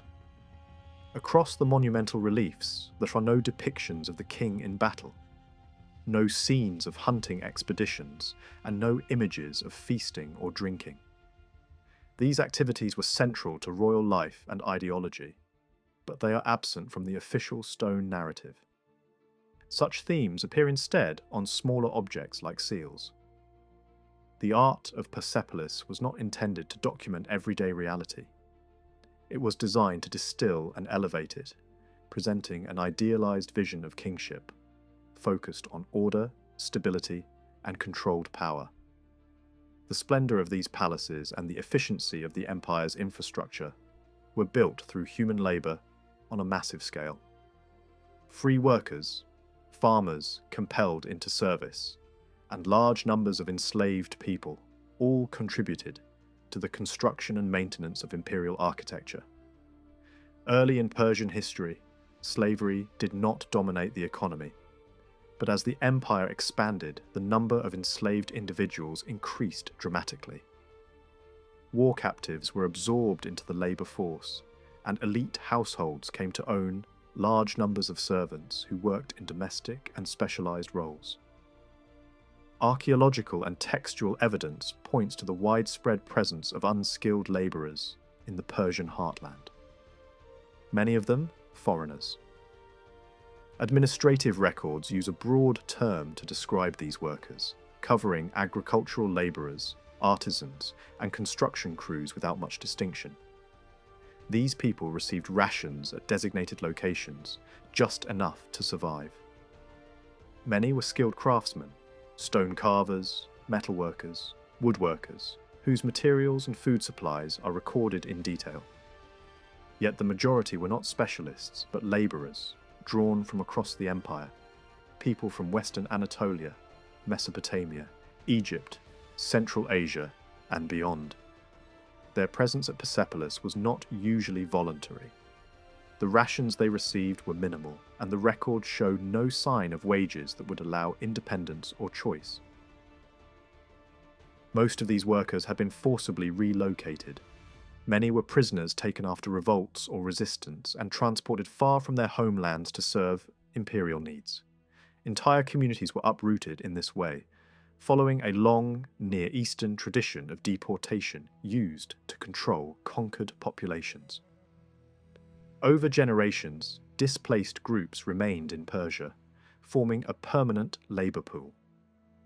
Later observers describe encounters with aging captives who bore the physical marks of coercion and punishment, offering a rare glimpse into the human cost behind the empire's monumental achievements. The administration tightly controlled this workforce. Overseers distributed food according to age and sex, and survival depended entirely on the continuation of these rations. Women formed a significant part of the labor force, especially in textile production.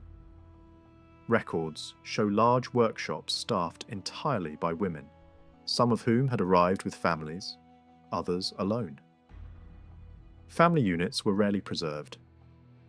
Workers were reassigned wherever needed, and bonds of kinship were routinely broken. At the same time, the state actively encouraged reproduction among the labouring population, providing additional rations to pregnant women and new mothers. Births were recorded, rewards granted, and the workforce managed down to the level of bodies and calories. Children were kept with their mothers only briefly before being absorbed into other work groups, ensuring a steady supply of future labourers. Taken together, these practices reveal a system that relied on coercion, control, and careful management. Although Persian society did not revolve entirely around slavery in the way some later empires did, enslaved labour was essential to its functioning.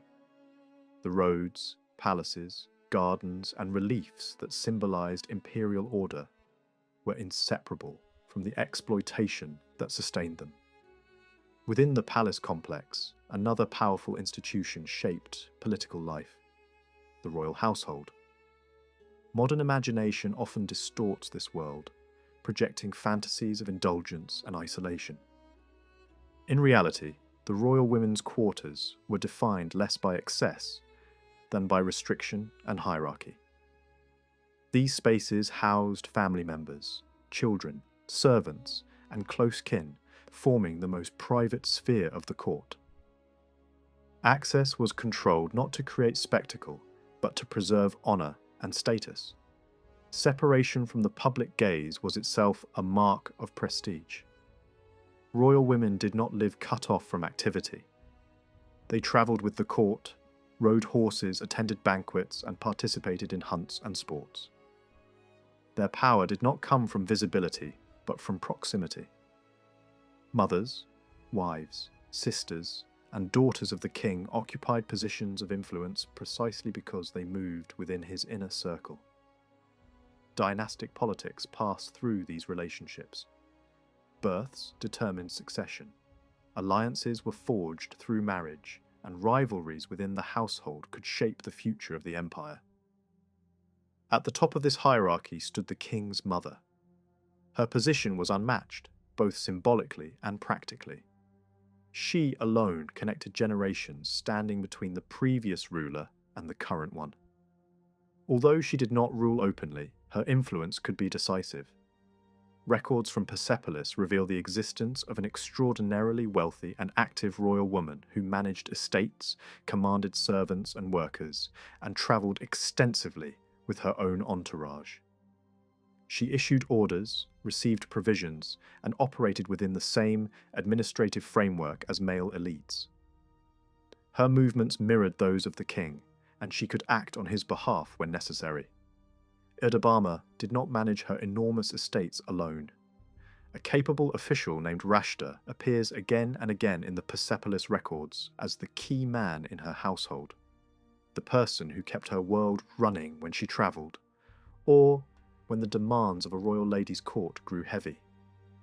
He functioned as her senior commissioner and organizer, coordinating the people, animals, and supplies that sustained her authority.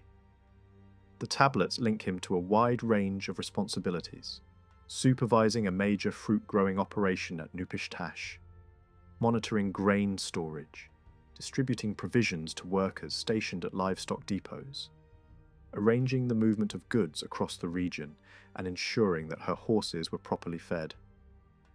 In a system where status and responsibility were often made visible through paperwork and seals, Rashta stands out immediately. His identity is marked not only by how often he is mentioned, but by the seal he used to authenticate documents. It was an old, Elamite heirloom design showing a formal audience scene, a man standing before a seated woman. In the context of Erdabama's prominence, the image reads like a statement rather than decoration. It fits a household where a powerful royal woman could receive visitors, issue commands, and direct resources in ways that echoed the ceremonies of the great king. The seal's emphasis on female authority raises an intriguing possibility. It may have been chosen deliberately by Rashta to reflect the world he served, or it may have been granted to him by Erdabama herself as a visible badge of trust and office. As the king's mother, Erdabama had the privilege of maintaining a court of her own. That meant staff, administrators, servants, guards, and a large dependent workforce, all of them needing steady provisioning. The Persepolis texts record impressive quantities of grain, meat, wine, and beer consumed in her establishment. The scale is large enough to show that this was not a symbolic household, but a substantial institution, drawing on resources that amounted to a significant fraction of what sustained the king's own court. These records, along with the seal impressions attached to them, are some of the strongest evidence for the real scope of elite women's economic power in the Achaemenid world. They show that at the very top of society, a royal woman could command wealth, issue instructions, manage labour, and sustain a complex household economy with remarkable independence. That independence, however, should not be imagined as universal across the female hierarchy of the palace. Erdebama's access to wealth was exceptional, and exceptional wealth could translate into political leverage. Even so, she remained part of the royal inner household with its own rules and rankings, a structure that continued to function whether she was present or not. What makes her case striking is the scale. The richest woman of her time, a major figure in the Persian court, a landowner and manager operating like an economic power in her own right. And yet, she barely exists in Greek narratives. The sources that knew so much about battles and royal drama knew almost nothing about her, largely because her power worked through administration and controlled spaces rather than public display. Royal marriage in the Achaemenid dynasty followed its own logic. Kings could be married to multiple women at the same time, and they typically chose Persian wives rather than foreign brides. Earlier rulers sometimes used diplomatic marriages beyond Persia, but later, practice leaned strongly toward alliances with major Persian noble houses and toward marriage within the extended royal clan. Marriages to cousins, nieces, sisters, and half-sisters are reported in the tradition, reflecting a strategy aimed at keeping legitimacy and inheritance tightly controlled. It remains difficult to know whether one wife held an officially defined superior rank comparable to a formal chief queen, because the available Persian terminology does not clearly point to a specific court title for a principal wife.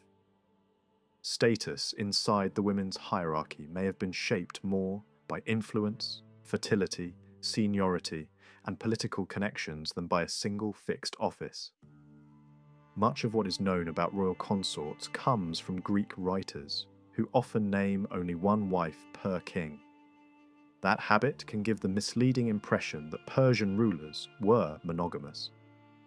The distortion likely reflects two limitations: Greek cultural expectations that treated monogamy as the norm, and a lack of genuine access to the details of the Persian inner court. The reality of dynastic politics strongly favoured multiple wives. A king was expected to produce heirs, especially sons, and success in rule was closely tied to the ability to secure the next generation. Near Eastern tradition repeatedly frames offspring as a divine gift and childlessness as a crisis, and royal prayers and stories from earlier kingdoms show how intensely rulers feared dying without an heir. In that atmosphere, fathering children was not merely a personal matter. It was a public duty with political consequences. The role of royal wives was therefore deeply political. Dynastic power passed through them because succession depended on childbirth and recognition. Darius is a clear example of how marriage could be used as strategy. He formed unions that strengthened his claim to rule and bound powerful families to his regime. Tradition preserves a list of several wives, each tied to an important relationship, some connected to the line of Cyrus, others linked to influential nobles. The picture that emerges is not a private romantic life, but a network of alliances designed to reinforce legitimacy and produce multiple heirs. Among these women, two names stand out repeatedly, both in later narrative and in administrative records: Atossa and Artistone. Greek tradition portrays Artistone as the favoured wife, even suggesting that Darius honoured her with extraordinary gifts. The administrative evidence from Persepolis supports the idea that she held exceptional standing. She appears frequently in the records under her Persian name, and the documents show her as a woman with considerable property, estates managed by stewards, and a dependent workforce supported through the palace economy. She is also traced moving through the imperial corps, sometimes accompanied by other leading royal women, sometimes travelling with her son. Her seal appears on multiple orders and delivery lists, suggesting an active household with significant consumption and a formal administrative footprint. The texts even preserve moments where the king's attention toward her becomes visible in bureaucratic form. Orders were issued to ensure she received high-quality provisions. Wine was allocated by royal command. Livestock was transferred from the king's own holdings to support her estate. These are not poetic stories, but administrative actions recorded in clay, and they show a queen whose household was integrated into the mechanisms of state distribution. Even more revealing are the tablets that carry her own instructions. In these brief, direct commands, she orders wine to be issued to named individuals and tells her staff to act immediately. A senior steward, a man named Shalamana, appears as her key household officer, receiving repeated short messages that sound like the daily voice of authority, rather than ceremonial language. His seal image, showing a seated woman drinking while a servant offers wine and implements, reflects not a portrait, but a representation of service, status, and the rituals of elite life. Compared with Artistone, Atossa appears far less often in the Persepolis records. That does not mean she lacked power. The quantities of grain and wine associated with her name indicate a large household and substantial consumption, suggesting that she stood on an economic footing similar to other leading royal women. She controlled property and dependent workers and drew provisions through the palace administration to sustain her entourage. Her prominence in Greek narrative may reflect political influence at court, while the unevenness of her appearance in the tablets may simply reflect the accidents of what was recorded and what survived. Alongside royal wives stood another group central to dynastic planning: concubines. They entered the palace through multiple routes: captivity, tribute, the transfer of enslaved girls by officials, or selection from within the empire's population. Popular imagination has often reduced them to fantasy figures, but in practice they were part of a system tied to succession and royal reproduction. Concubines were expected to bear children, and their role was linked to the king's drive to produce many heirs, rather than relying only on his wives. Many were likely of ordinary background, not aristocratic origin. Stories of war and suppression sometimes include the taking of young women as prizes, and royal courts across the ancient Near East were replenished through conquest and coercion. The broader palace world absorbed countless captive women who never became concubines at all. Many disappeared into the mass of household labour that kept royal residences functioning. Cooks, cleaners, attendants and service workers spread across vast complexes. The term used for concubine in Persian is uncertain, but later reconstructions suggest there was a distinction between royal wives and women of lower rank. The gap was visible in protocol, residence and honour. Even when a concubine gained favour, her status did not automatically match that of a wife, because her relationship with the king did not necessarily involve formal marriage arrangements that other societies associated with legitimacy. Some of the clearest narrative descriptions of concubinage come from a later Jewish story, set in the Persian court, written by someone who understood the atmosphere of palace organisation. The tale describes officials gathering beautiful young women from across the empire and placing them under strict supervision, with long preparation and training before any could be presented to the king. It depicts a system controlled by eunuch administrators, where novices were prepared, moved between quarters and advanced only if they gained the king's favour. Whether or not every detail belongs to the realm of fiction, the structure it describes matches a broader imperial pattern seen elsewhere in history. A controlled pipeline that brought young women into the palace, trained them for court life, and kept them under close oversight. For the women involved, concubinage could be unstable. Some became skilled entertainers, musicians, dancers, storytellers, valued for their cultural roles at court.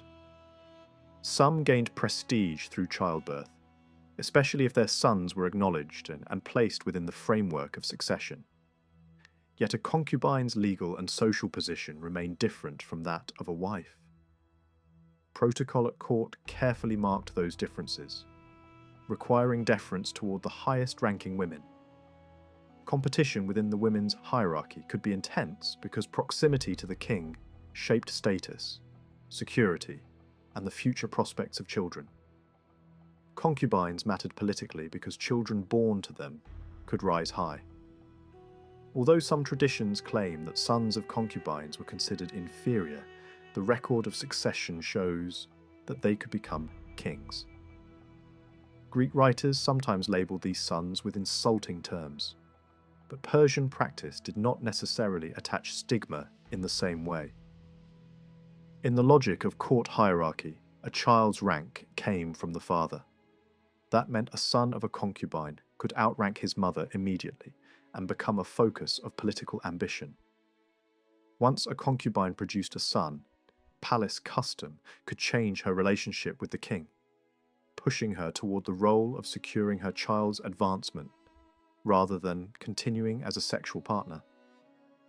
In a world where the struggle for succession could be lethal, the birth of sons reshaped alliances and rivalries inside the inner court. In the Achaemenid world, the throne was not meant to feel ordinary or easily reachable. The great kings depended on tightly scripted manners and ceremony to surround themselves with an atmosphere of distance and exception. Court life was built to make the ruler seem set apart, not only in status but in physical access. Even the highest-ranking nobles did not drift casually into the king's presence. Approaching him was a privilege granted through a formal audience, and that audience was staged with careful attention to security, timing, and correct behaviour.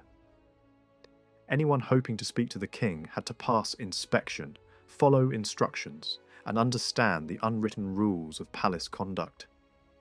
A single mistake could embarrass a visitor, or worse, be used against him by rivals who watched closely for errors. Seen from the outside, the Persian court can look like a kind of political theatre. The king appears as the central figure in a carefully directed performance, while courtiers play supporting roles as both actors and spectators. This comparison is not unique to Persia. Other monarchies have been described in the same way because the pattern is familiar. A ruler who turns daily life into ceremony, then uses ceremony to turn power into something that feels natural and unquestionable. In such an environment, etiquette is never trivial. It becomes a language of hierarchy. Every gesture, every form of greeting, every pause and posture signals rank. The people closest to the throne learn to speak this language fluently, because their position depends on it. Those who fail to display the correct respect can be humiliated, pushed aside, or punished, and the rules can be weaponized. A courtier's fall might begin with something as small as a misjudged greeting, a wrong step, or a sign of confidence at the wrong moment. The most demanding test of this culture was the royal audience itself. Images of the ceremony survive in many forms. Engraved seals, carved gemstones, painted fragments, and large stone reliefs from Persepolis. The most famous examples show the king in a formal, almost timeless pose, as if the ceremony has been frozen at its ideal moment. He sits in full regalia, holding a scepter and a plant blossom associated with abundance and authority. Beside him stands the crowned prince, dressed in the same style, sharing the visual symbols of rule to underline dynastic continuity. Behind and around them appear elite guards and senior figures of the court and army, reinforcing the idea that this is not a private meeting but a state ritual. The setting itself was designed to make the moment feel controlled and sacred. Incense burners stand near the throne, separating the royal space from the rest of the hall through scent and smoke. The throne rests on a raised platform, lifting the king physically above the people who approach. Above him, an awning or canopy marks out his position like a stage prop, framing him as the focal point of the room. Combined with the scale of the great audience hall and its dim interior, the effect would have been overwhelming for anyone entering to petition, to negotiate, or to plead for favour. Ancient storytelling captures this feeling vividly, describing a visitor who steps through multiple doorways, sees the enthroned ruler glittering with wealth, and is struck by fear before a single word is spoken. In such accounts, the monarch's face and gaze are treated as part of the performance. The look of anger, the sudden softening, the shift from terror to mercy. Whether or not every detail is literal, the emotional truth fits the atmosphere such a court was built to create. At the heart of this scene stood the throne itself, an object loaded with meaning. Across the Near East, both gods and kings were often shown seated on high-backed thrones because the image communicated absolute authority instantly. The Persian throne, with animal-shaped feet and ornate craftsmanship, belonged to that tradition. Archaeological finds from provincial palaces show that thrones in this style were not simple chairs but monuments in miniature. Whoever sat on one did not merely hold office, he embodied order. Even the objects around the throne carried symbolic weight. The footstool, for example, was not a minor accessory. It mattered so much that a nobleman could hold an official role connected to it, and the figure of a footstool bearer appears in palace art. A later story about the Macedonian conquest underlines this point. When Alexander first sat on the Persian throne, the seat was too high for him, and a servant placed a small table under his feet. A palace eunuch reacted with visible distress, explaining that the object had been used by the Persian king as a dining table. The moment became a lesson in court culture. Even furniture had a rank and a proper purpose, and using the wrong object in the wrong way could be taken as an insult to royal dignity. The story ends by turning embarrassment into triumph, but its core message is clear. In the Persian court, symbols were real power, and misuse of a symbol could shake the room. The king's physical separation from ordinary ground was part of that same language. Classical observers describe carpets laid down specifically for the king to walk on, carpets that others were not allowed to tread. Inside the palace, the ruler moved across this protected path, and at the end of the sequence he would mount a chariot or a horse. Outside the palace, he was rarely seen walking. This was not simply luxury.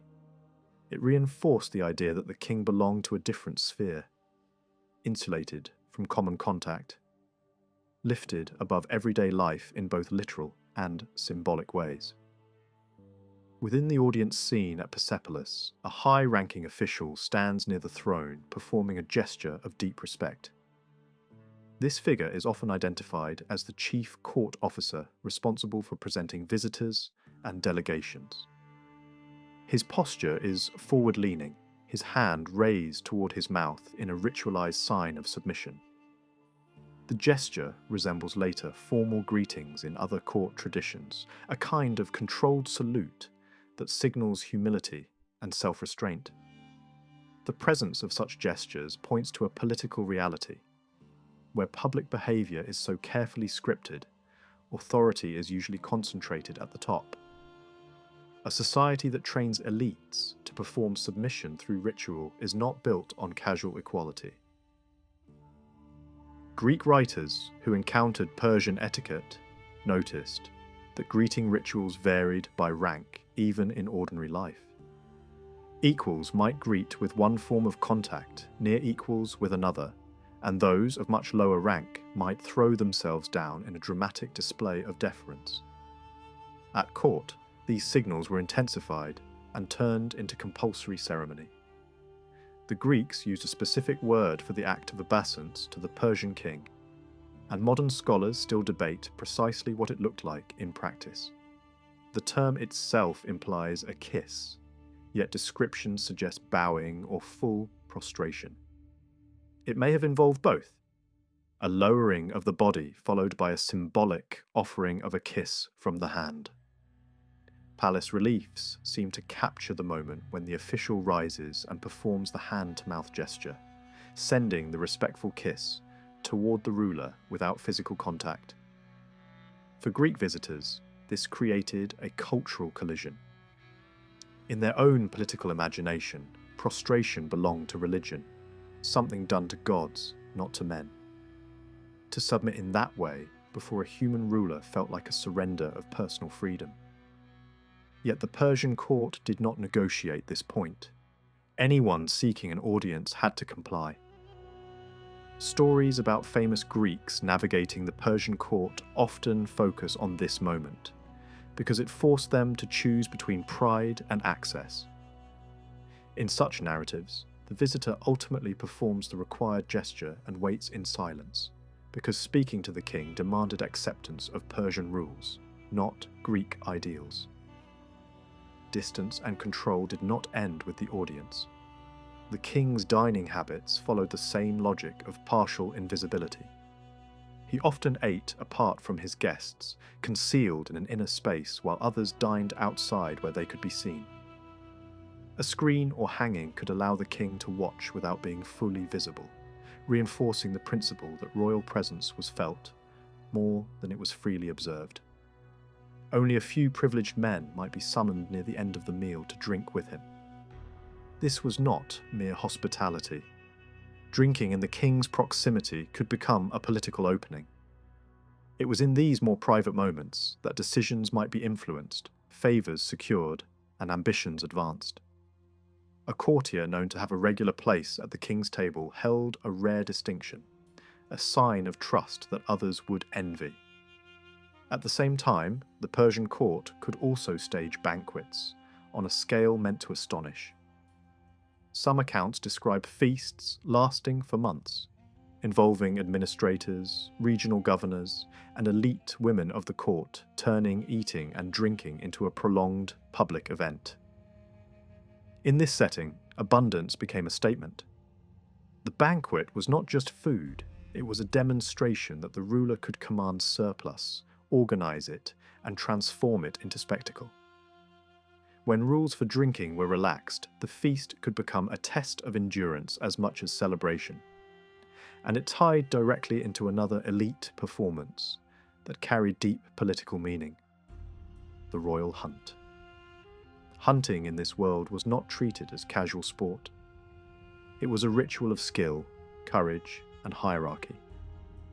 The hunt followed rules about what animals were worthy of pursuit and how the kill should be made. The prey had to be wild and capable of flight or attack. The killing had to be direct and forceful, not achieved by tricks like poison or hidden traps.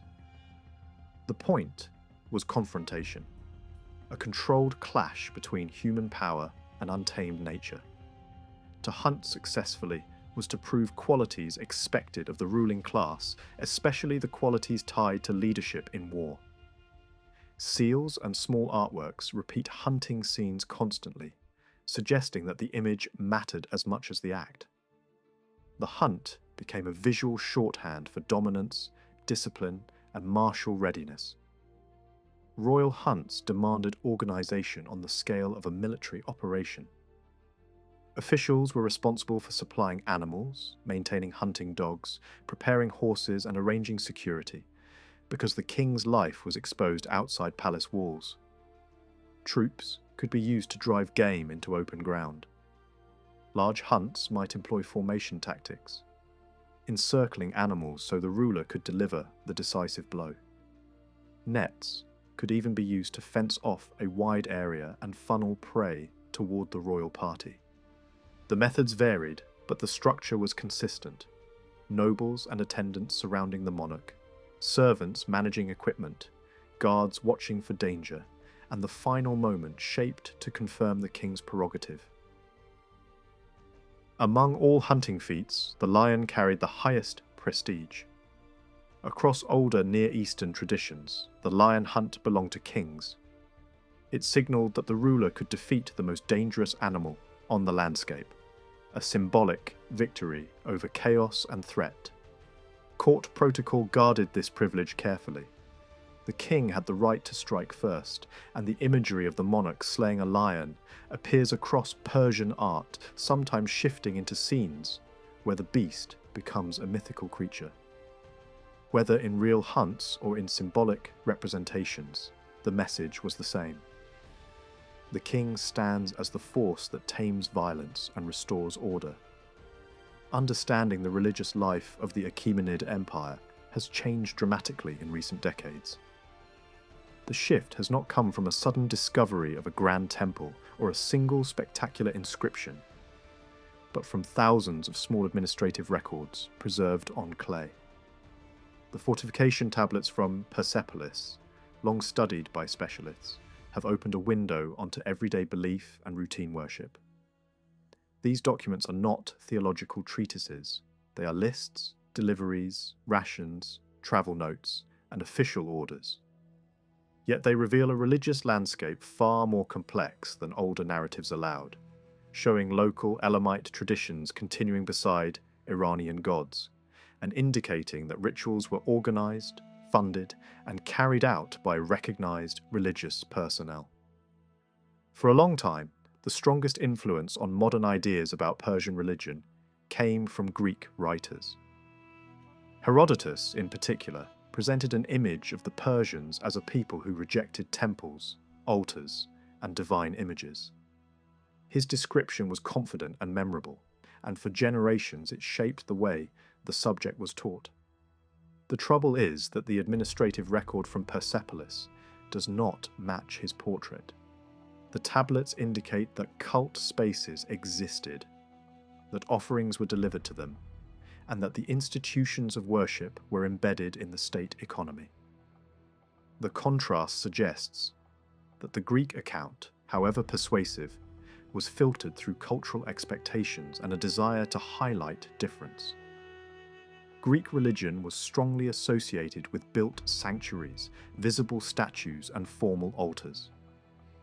To describe the Persians as lacking such features helped turn Persia into a symbolic opposite, a civilization imagined as strange and inverted. The Persian documents do not support that contrast. They show a society that used structures, ritual spaces, and material offerings as part of organized worship. One term in particular appears regularly in the Persepolis texts, Zian. In its basic sense, it describes a place connected to seeing or encounter, a location where the divine is experienced. In practice, it functions as a word for a shrine, a cult building, or a temple. The term is inherited from older Elamite usage and was adopted naturally by Persian administrators working in a multilingual bureaucracy. In the records, supplies are sent to these places as part of routine provisioning. Wine might be delivered to a shrine in one locality, vinegar to a shrine in another. The point is not the specific commodity, but the pattern. These were recognized institutions that received regulated distributions. Royal inscriptions support the same general picture. Darius, in his famous proclamation of legitimacy, speaks of restoring places of worship that had been damaged during a period of internal crisis. In other language versions of that text, the restored sites are described as houses of the gods, which strongly implies built cult structures rather than vague, open-air practices. The king presents this restoration as an act of order, both political and religious. a way of repairing the world after disruption. Even without relying on later interpretation, the wording suggests that the empire's rulers understood worship as something connected to specific locations and maintained spaces. This makes sense in the Persian heartland, where the landscape was already crowded with ancient sacred sites from earlier traditions. Elamite communities had long established shrines across the region, often choosing dramatic natural settings such as mountains, cliffs, and high ground. When Persian power grew over these territories, older sanctuaries did not vanish. Instead, many of them continued to function, and Persian religious practice was drawn toward the same locations. Greek observers noticed that Persians made offerings on high ground and described the practice in a way that sounded like solitary rituals, performed in exposed places.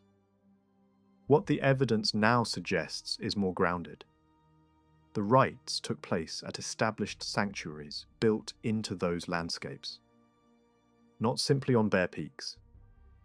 The mountain setting mattered, but it was often paired with an enclosed cult space rather than replacing it.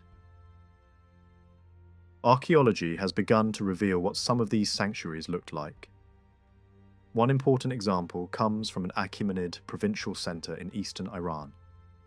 A site built largely from mud brick and laid out in an orderly plan. Its shape includes corner rooms, a central courtyard, and inward-facing porticos, design choices that recall the architectural language seen at Persepolis. At the centre of the courtyard stood stepped altars. On and around these altars, excavators found ash, traces of animal fat, and burned bone, the physical residue of repeated offerings. The finds are blunt and direct. Sacrifice was not a rumour or a foreign fantasy. It left material remains. Another temple complex, dating to around the end of the 5th century before the Common Era, has been excavated far to the north in Central Asia, near the southern edge of the Aral Sea region. Its layout differs from the Iranian example. It was built on a raised base and included a small courtyard and a tight web of rooms and corridors, some holding deep layers of ash. Several altars were found there as well. Scholars have debated whether such a site should be called a fire temple in the later sense. The evidence points clearly to fire and burning, but the label carries assumptions that may not fit neatly. What can be said with confidence is that controlled burning and altar ritual were central to the sanctuary's use, and that the site likely served a form of Persian period cult practice in a distant province. Because the term Zian is flexible, it can cover a wide range of sacred spaces. A small square building, a rock-cut shrine, even a cave sanctuary could fall under the same category if it was dedicated to cult use and received offerings. This flexibility matters when considering the famous square stone towers at Pasargadae and Nakshi Rustam.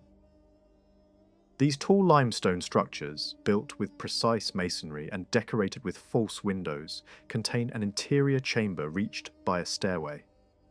Their function has been debated for generations. Some have argued for a connection to fire ritual, but the evidence does not force a single conclusion. Seen through the broader idea of a shrine or cult building, these towers could have supported different kinds of worship. Rites connected to kingship, ceremonies honouring ancestors, offerings for the spirits of dead rulers, or rituals linked to royal memory. At Nakshi Rustam, the tower stands within a wider complex, and future excavation may show that other buildings once surrounded it, forming a sacred zone tied to the monumental royal tombs carved into the cliff behind. The royal tombs themselves bring another major symbol into view: the winged disc with a human figure rising from it. On Darius's tomb relief, the king lifts his hand in greeting toward this hovering presence, and the figure extends a ring that signifies authority. The visual message is carefully constructed. The figure and the king share the same general appearance in hair, beard, crown, and clothing. The pairing suggests likeness and closeness, as if the king is being shown as the human mirror of a higher power. In palace art, the winged figure is often placed near other heavy symbols. Rosettes linked to endurance and renewal, powerful animals that suggest cosmic struggle, and plant imagery that evokes prosperity. The motif does not sit quietly in the background. It is placed where meaning is intended to be read. Who is this figure meant to be? One argument identifies him as Ahura Mazda, the supreme wise lord of Iranian tradition, shown in a visual language adapted from older imperial art. The winged disc was a well-known emblem in Egypt, and Assyrian royal art used a related form to represent their supreme god, sometimes as a fully armed warrior rising from a radiant circle. The Persians, practical inheritors of older imperial symbolism, may have adopted a similar icon to present their own supreme deity in a form that viewers could recognize. Some depictions show the figure with a bow, suggesting a protective power, though other examples portray a calmer, unarmed presence. Royal inscriptions repeatedly emphasize a close bond between the king and Ahura Mazda, presenting kingship as granted and sustained by divine support. In this reading, the reliefs and the texts reinforce each other. The god grants authority. The king rules with divine backing. Another interpretation focuses less on a god with a personal identity and more on a concept. Early Iranian tradition speaks of a radiant royal glory, a kind of luminous fortune that attaches itself to legitimate rulers and dynasties. It is not simply a mood or reputation. It is imagined as a real force that can rest upon a king, surround him, and mark him as chosen. It can also depart if the ruler fails morally, leaving him stripped of legitimacy.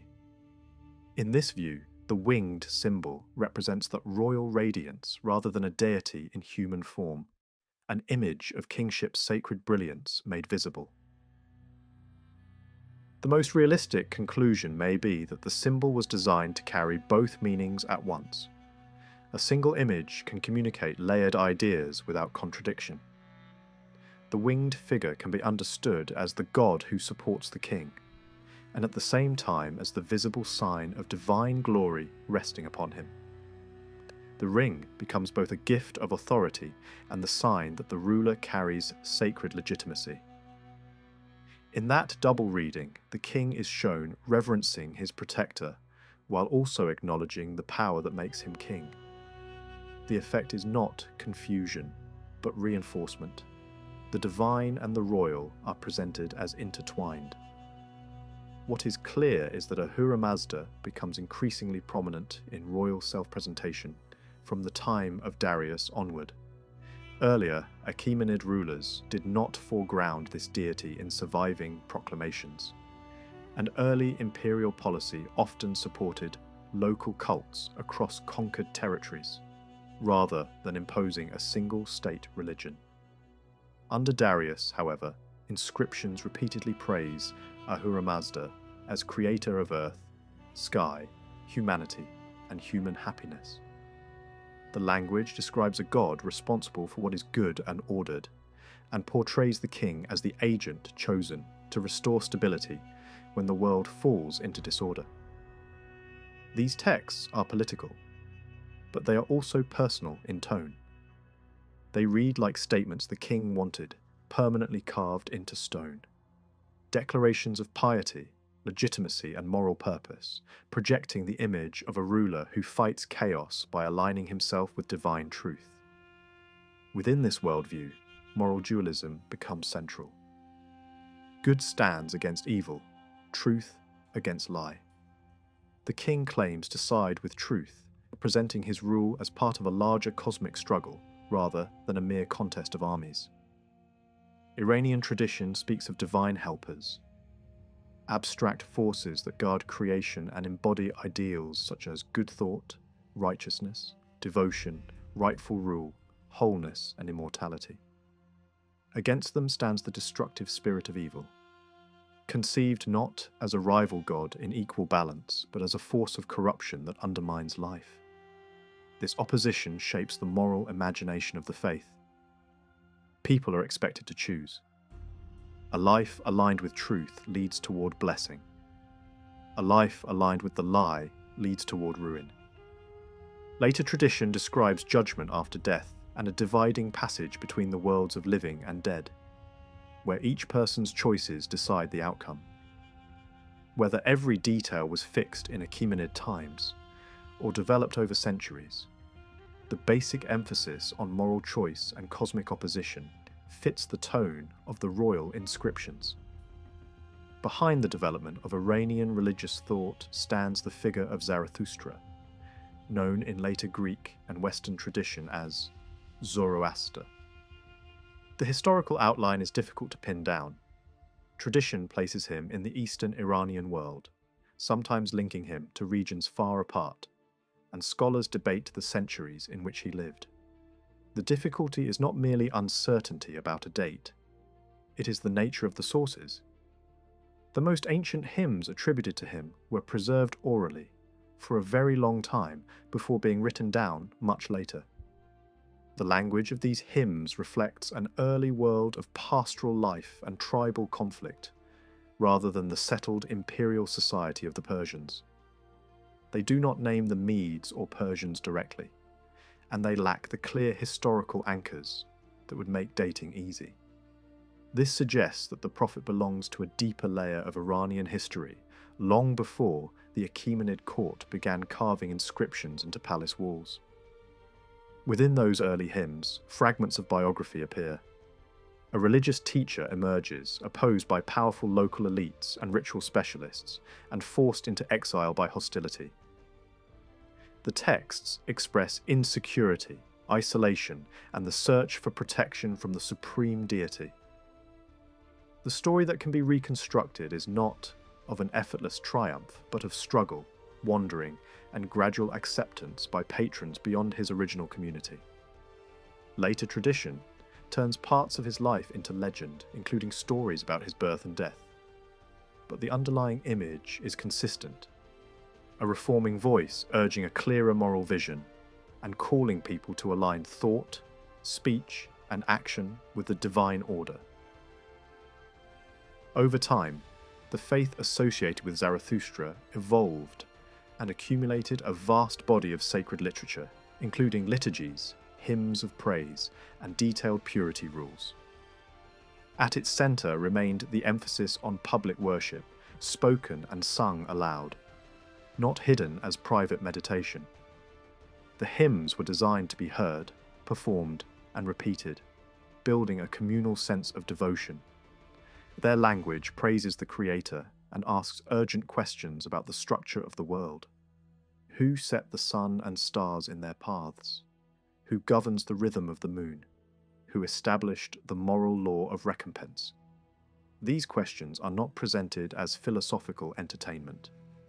They are religious inquiry meant to be voiced in ritual. The Persian Empire did not rely only on ideas. It relied on professionals who enacted ritual.